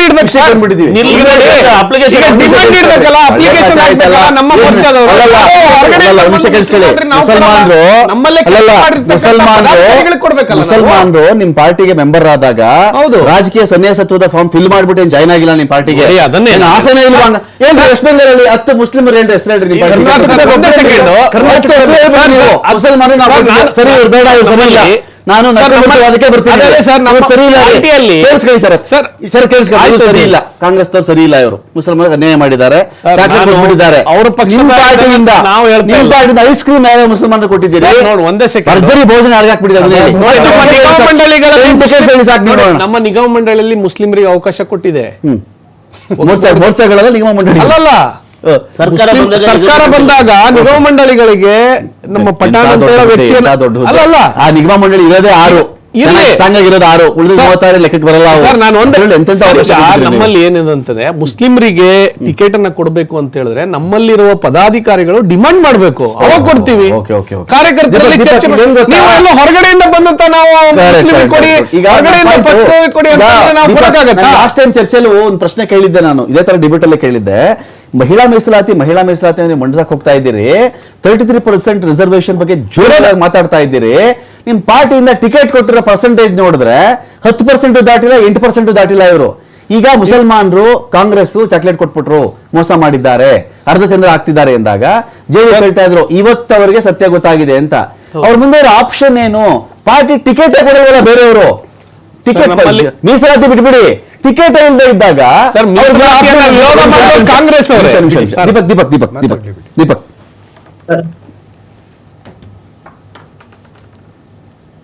ದೀಪಕ್ ಮಾತಾಡಿ, ಹೇಳಿ. ಇಲ್ಲಿ ಒಂದು ಪ್ರಶ್ನೆನ ನಾನು ಬಿಜೆಪಿ ಅವರು ಮುಸಲ್ಮಾನರ ಬಗ್ಗೆ ಯಾಕೆ ಇಷ್ಟೊಂದು ಪ್ರೀತಿ ಬರ್ತಾವ್ರಿಗೆ ನನಗೆ ಗೊತ್ತಾಗ್ತಾ ಇಲ್ಲ. ಮುಸಲ್ಮಾನರ ಮತಗಳೇ ಬೇಡ ನಮ್ಗೆ ಅಂತ ಹೇಳಿ ರಾಜಕಾರಣ ಮಾಡ್ಕೊಂಡ್ ಬಂದಂತ ಬಿಜೆಪಿಗೆ ಇವತ್ತು ಮುಸಲ್ಮಾನರನ್ನ ಓಲೈಸೋ ಸ್ಥಿತಿಗೆ ಹೋಗ್ತಾ ಇರೋದಿದೆಯಲ್ಲ, ಅದು ಅತ್ಯಂತ ದುರದೃಷ್ಟಕರ ಸಂಗತಿ. ಆದ್ರೆ ನಾನೊಂದು ಹೇಳ್ತೀನಿ, ಈ ರಾಜ್ಯದಲ್ಲಿ ಈ ದೇಶದಲ್ಲಿ ಅತ್ಯಂತ ಪ್ರಜ್ಞಾವಂತ ಮತದಾರರು ಅಂತ ಯಾರಿದ್ರೆ ಮುಸಲ್ಮಾನರ ಮತದಾರರೇ. ದಿಕ್ ತಪ್ಪಿಸಬಹುದು, ಯಾವ ಸಮುದಾಯಗಳನ್ನ ಬೇಕಾದ ಮುಸ್ಲಿಂ ಸಮುದಾಯಗಳನ್ನ ದಿಕ್ ತಪ್ಪಿಸ್ಲಿಕ್ಕೆ ಸಾಧ್ಯನೇ ಆಗೋದಿಲ್ಲ. ಆ ಸತ್ಯ ಬಿಜೆಪಿ ಕೂಡ ಗೊತ್ತಿದೆ. ಅದೇನಾದ್ರೂ ರಾಜಕಾರಣಕ್ಕಾಗಿ ಮಾತಾಡ್ಬೇಕು ಅಂತ ಹೇಳಿ ಮಾತಾಡ್ತಾರೆ. ಹಾಗಾಗಿ ಅವರು ಯಾವ್ದು ಎಂತದ್ದೇ ಸಂದರ್ಭ ಆಗಿರ್ಬೋದು, ಯಾವುದೇ ಸ್ಥಿತಿ ಆಗಿರ್ಬೋದು, ಕೇವಲ ದಾವಣಗೆರೆ ಒಂದು ಸೀಟನ್ನ ಗಮನದಲ್ಲಿ ಇಟ್ಕೊಂಡು ಇಡೀ ಮುಸಲ್ಮಾನರು ಏನು CAA NRC ತಗೊಬಂದ್ಬಿಟ್ಟು ಇಡೀ ದೇಶದ ಮುಸಲ್ಮಾನರೆಲ್ಲ ದೇಶದ ಹೊರಗಡೆ ಹಾಕ್ಬಿಡ್ತೀನಿ ಅಂತ ಹೇಳಿದವರು, ಅವರ ಪೌರತ್ವವನ್ನ ಪ್ರಶ್ನೆ ಮಾಡಿದವರು, ಆಯ್ತಾ, ಅವರ ಸಂಸ್ಕೃತಿಯನ್ನ ಪ್ರಶ್ನೆ ಮಾಡಿದವರು, ಈ ಭಾರತದಲ್ಲಿರೋ ಮುಸಲ್ಮಾನರೆಲ್ಲ ಭಯೋತ್ಪಾದಕರ ಸಂಕೇತಗಳು ಅಂತ ಹೇಳಿ ಬಿಂಬಿಸಿದಂತವ್ರು ನಾನು ನಿಜವಾಗ್ಲೂ ಮುಸಲ್ಮಾನರು ಒಪ್ಕೋತಾರ ಬಿಜೆಪಿ? ಅದು ನಿಜವಾಗ್ಲೂ ಅದಕ್ಕಂತೂ ಅಲ್ಲ. ಮುಸಲ್ಮಾನರು ಮತಗಳನ್ನ ನಿರೀಕ್ಷೆ ಮಾಡ್ತಾ ಇದ್ರೆ ಅದು ಚಿನ್ನದ ಒಳಗಡೆ ಇರುವಂತ ಗಂಟು, ಕನ್ನಡಿ ಒಳಗಡೆ ಇರುವಂತ ಗಂಟು ಅಷ್ಟೇನೆ ಬಿಜೆಪಿಗೆ. ಆಮೇಲೆ ಬಿಜೆಪಿ ಅವರು ಇಂಥ ಸ್ಥಿತಿಗೆ ಬರ್ಲೇಬಾರ್ದು. ಐಡಿಯಾಲಜಿ ಬಗ್ಗೆ ಮಾತಾಡೋರು ಎಷ್ಟು ಜನ ನಾಯಕರು, ಬಿಜೆಪಿ ನಾಯಕರುಗಳು ನಮ್ಗೆ ಮುಸಲ್ಮಾನರು ಮತಗಳೇ ಬೇಕಾಗಿಲ್ಲ ಅಂತ ಹೇಳಿ ರಾಜಕಾರಣ ಮಾಡ್ತಂಥದ್ದು. ಅದಕ್ಕೆ ಸ್ಟಿಕ್ಕನ್ ಆಗಿರ್ಲಿ. ಏನೋ ಕಾಂಗ್ರೆಸ್ನವರು ಮುಸಲ್ಮಾನರನ್ನ ಅನ್ಯಾಯ ಮಾಡ್ಬಿಟ್ರು ಅಂತ ಅದನ್ನ ಪೊಲಿಟಿಕಲ್ ಎನ್ಕ್ಯಾಶ್ ಮಾಡುವಂತ ಸ್ಥಿತಿಗೆ ಬಿಜೆಪಿ ಜೆಡಿಎಸ್ ಅವ್ರು ಮಾತಾಡ್ಲಿ, ಬಿಜೆಪಿ ಅವರು ಹೋಗ್ಬಾರ್ದು. ಅಷ್ಟೊಂದು ಸೈದ್ಧಾಂತಿಕ ದಿವಾಳಿತನ ಬಿಜೆಪಿ ಮುಸಲ್ಮಾನರು ನಮ್ಗೆ ಸೈದ್ಧಾಂತಿಕ ದಿವಾಳಿತನಕ್ಕೆ ಬಿಜೆಪಿ ಬರಬಾರ್ದು. ಹಿಂದೂಗಳ ಭಾವನೆಗಳಿಗೆ ಧಕ್ಕೆ ತರುವಂತ ಕೆಲಸ ಆಗ್ತದೆ. ಈ ಸಾಯಿಲ್ ಎರೋಷನ್ ಅಂತ ಕರೀತಾರೆ. ಇದು ಸೈದ್ಧಾಂತಿಕವಾಗಿ ಸವಕಳಿ ಆಗಬಾರ್ದಾಗಿತ್ತೇನೋ ಅಂತ ಹೇಳಿ. ಈಗ ನೀವು ಅನ್ಯಾಯ ಮಾಡ್ರು ಸರಿ. ಈಗ ನೋಡಿ ಏನಾಗ್ಬಿಡುತ್ತೆ, ಈ ಎಲ್ಲ ಬಣ್ಣಗಳನ್ನ ಮಸಿ ನುಂಗುತ್ತು ಅಂತ, ಎಲ್ಲ ಬಣ್ಣಗಳನ್ನ ಒಂದೆಲ್ಲ ಬಣ್ಣ ಬರೆದು ಅದ್ರ ಮೇಲೆ ಕಪ್ಪು ಮಸಿ ಹಾಕ್ಬಿಟ್ರೆ ಅದೆಲ್ಲ ನುಂಕೊಂಡ್ಬಿಡ್ತು ಅಂತ ಹೇಳಿ ಈ ಆಸಿಡ್ ಪಟಾಣಿ ಟಿಕೆಟ್ ಕೊಟ್ಟರು ನೀವೇ, ಅನೇಕನ MLC ಮಾಡೋರು ನೀವೇ, MP ಮಾಡೋರು ನೀವೇ. ಪರಿಸ್ಥಿತಿ ಹೀಗಿದ್ದಾಗ ಏನಾಗುತ್ತೆ ಅಂದ್ರೆ, ದಾವಣಗೆರೆ ದಕ್ಷಿಣದ ಅದು ಒಂದು ಬೈ ಎಲೆಕ್ಷನ್ ಕತೆ ಎಲ್ಲಿವರೆಗೂ ಬಂದಿದೆ ಅಂದ್ರೆ, JDS ನ ಮುಕ್ತ ಆಹ್ವಾನ ಕೊಟ್ಟಿದ್ದೀವಿ, ನಾವು ಯಾವತ್ತೂ ವಿರೋಧನೆ ಮಾಡಿಲ್ಲ ಅವ್ರನ್ನ ಅನ್ನೋ ಮಟ್ಟಿಗೆ ಹೋಗಿದೆ. ಅಂದ್ರೆ ನೀವು ಮುಸಲ್ಮಾನರನ್ನ ಗ್ರಾಂಟೆಡ್ ಆಗಿ ತಗೊಂಡಿದ್ದು ಕಾರಣ ಇದೆಯಾ ಇಲ್ಲಿ? ಇದರ ಮಧ್ಯೆ DKಶಿ ರಿಜ್ವಾನ್ ಏನೋ ಬೆಳೆಸ್ತೀನಿ, ಸಲೀಂ ಅವ್ರನ್ನೇನೋ ಬೆಳೆಸಕ್ ಹೋಗ್ತಾ ಇದ್ದೀನಿ ನಾನು ಎನ್ನುವ ಕಾರಣದಿಂದ ಜಸ್ಟ್ ಬಿಕಾಸ್ ಸಿದ್ದರಾಮಯ್ಯ ಕ್ಯಾಂಪಲ್ಲಿ ಜಮೀರ್ ಇದ್ದಾರೆ ಅನ್ನೋ ಕಾರಣಕ್ಕೆ ಟಾರ್ಗೆಟ್ ಆಗ್ತಿದ್ದಾರೆ ಅವರು. ಕಾಂಗ್ರೆಸ್ ಯಾವತ್ತು ಸರ್ವಧರ್ಮ ಜಾತಿಗಳ ಜೊತೆಗೆ ನಾವು ಸಿದ್ಧಾಂತಗಳನ್ನ ಇಟ್ಕೊಂಡು ಚುನಾವಣೆಗಳನ್ನ ಮಾಡುವಂಥದ್ದು, ರಾಜಕೀಯ ಮಾಡುವಂಥದ್ದು. ನಾವು ಜಾತಿ ಧರ್ಮದಲ್ಲ, ನೀತಿ ಮೇಲೆ ರಾಜಕೀಯ ಮಾಡಿರ್ತಕ್ಕಂಥದ್ದು ಇಲ್ಲಿ ತನಕ. ಸೊ ನಾವು ನಮ್ಮಲ್ಲಿ ಇವತ್ತು 224 ಕ್ಷೇತ್ರದಲ್ಲಿ ಬಿಜೆಪಿ ಒಬ್ರಿಗೂ ಒಂದು ಟಿಕೆಟ್ ಕೊಟ್ಟಿಲ್ಲ.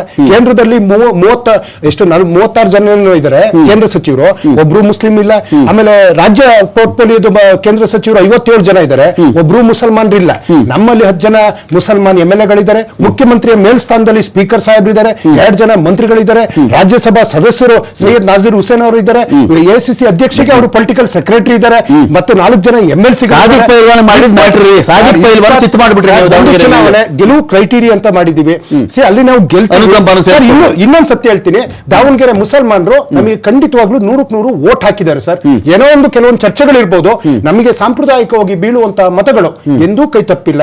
ಅಲ್ಪಸಂಖ್ಯಾತ ಸಮುದಾಯ ನಮ್ಮನ್ನ ಮೋಸನೂ ಮಾಡಿಲ್ಲ, ದಾವಣಗೆರೆ ವೋಟ್ ಹಾಕಿದ್ದಾರೆ. ಒಂದು ಬಣವನ್ನ ಹಣಿಯೋದಕ್ಕೆ ದಾವಣಗೆರೆ ದಕ್ಷಿಣ KPCC ಅಧ್ಯಕ್ಷರಿಗೆ ಒಂದು ನೆಪವಾಗಿ ಸಿಗ್ತಾ ಇಲ್ಲ. ಒಂದು ಬಣನ ಟಾರ್ಗೆಟ್ ಮಾಡಕ್ಕೆ ಮತದಾರರು ಬೇರೆ, ಇದು ಬೇರೆ ಸರ್. ನಾವು ಸಾಂಪ್ರದಾಯಿಕವಾಗಿ ಇಲ್ಲಿ ತನಕ ಯಾರಾದ್ರೂ ಮರಣ ಹೊಂದಾಗ ಒಂದು ಅನುಕಂಪದ ಆಧಾರದ ಮೇಲೆ ಕುಟುಂಬಕ್ಕೆ ನಾವು ಟಿಕೆಟ್ ಕೊಟ್ಟಿದೀವಿ. ನೀವು ಹಿಂದಿನ ಎಲ್ಲಾ ಚುನಾವಣೆ ತಗೊಳ್ಳಿ, ಶಿವಳ್ಳಿ ಅವ್ರ ಚುನಾವಣೆ ತಗೊಳ್ಳಿ ಅಥವಾ ಗುಂಡ್ಲುಪೇಟೆ ಚುನಾವಣೆ, 25 ವರ್ಷದ ಹುಡುಗ ಈಗ ಟಿಕೆಟ್ ಕೊಟ್ಬಿಟ್ಟು ಇನ್ನು 50 ವರ್ಷ ಅವನಿಗೆ ಟಿಕೆಟ್ ಕೊಡ್ತಾರೆ. ರಾಜೀವ್ ಗಾಂಧಿ ಅವ್ರ ಮುಂದೆ ಒಂದು ಪ್ರಸ್ತಾವನೆ ಬರುತ್ತೆ, 21 ವರ್ಷಕ್ಕೆ ವೋಟ್ ಕೊಡ್ಬೇಡಿ, 18 ವರ್ಷಕ್ಕೆ ಕೊಟ್ರೆ ಅವ್ರು ಏನಾಗ್ತಾರಂತೆ. ಅವಾಗ ಅವ್ರು ಹೇಳ್ತಾರಂತೆ, 16 ವರ್ಷಕ್ಕೆ ದೇಶ ಕಾಯೋದಕ್ಕೆ ಸೈನಿಕರಿಗೆ ಗನ್ ಕೊಡ್ತಾ ಇದೀವಿ, 16 ವರ್ಷಕ್ಕೆ ಕೊಡ್ಬೇಕಾದ್ರೆ ಅವ್ರಿಗೆ ಬುದ್ಧಿಮಟ್ಟತೆ ಇರ್ತದೆ. ಹಾಗೆ ಶಾಮನೂರ್ ಶಿವಶಂಕರಪ್ಪನವರ ಮೊಮ್ಮಗ ನಾಲೆಜ್ ಇದೆ, ವಿದೇಶದಿಂದ ಓದ್ ಬಂದಿದ್ದಾರೆ.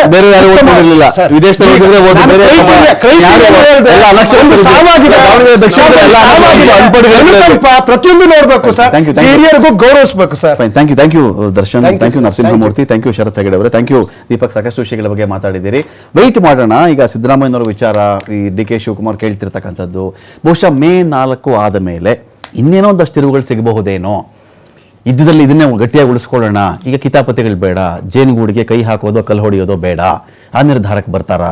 ಅಥವಾ ಇಲ್ಲ ಒಂದು ಅಗ್ರಿಮೆಂಟ್ ಆಗಿತ್ತು ಕೊಟ್ಟು ಬಿಡೋಣ, ಆ ಒಂದು ನಿಲುವಿಗೆ ಬರ್ತಾರಾ? ಪಕ್ಷನಿಷ್ಠೆ, ಲಾಯಲ್ಟಿ, ಅದು ಇದೆಲ್ಲ ಮಾತಾಡ್ತಾರಲ್ಲ, ಅದ್ರ ಮೇಲೆ ಆಗುತ್ತಾ? ವೆಯ್ಟ್ ಮಾಡೋಣ ಅಂತ ಹೇಳ್ತಾ ಡಿಬೇಟ್ ಮುಗಿಸ್ತಾ ಇದ್ದೀನಿ. ನಮಸ್ಕಾರ.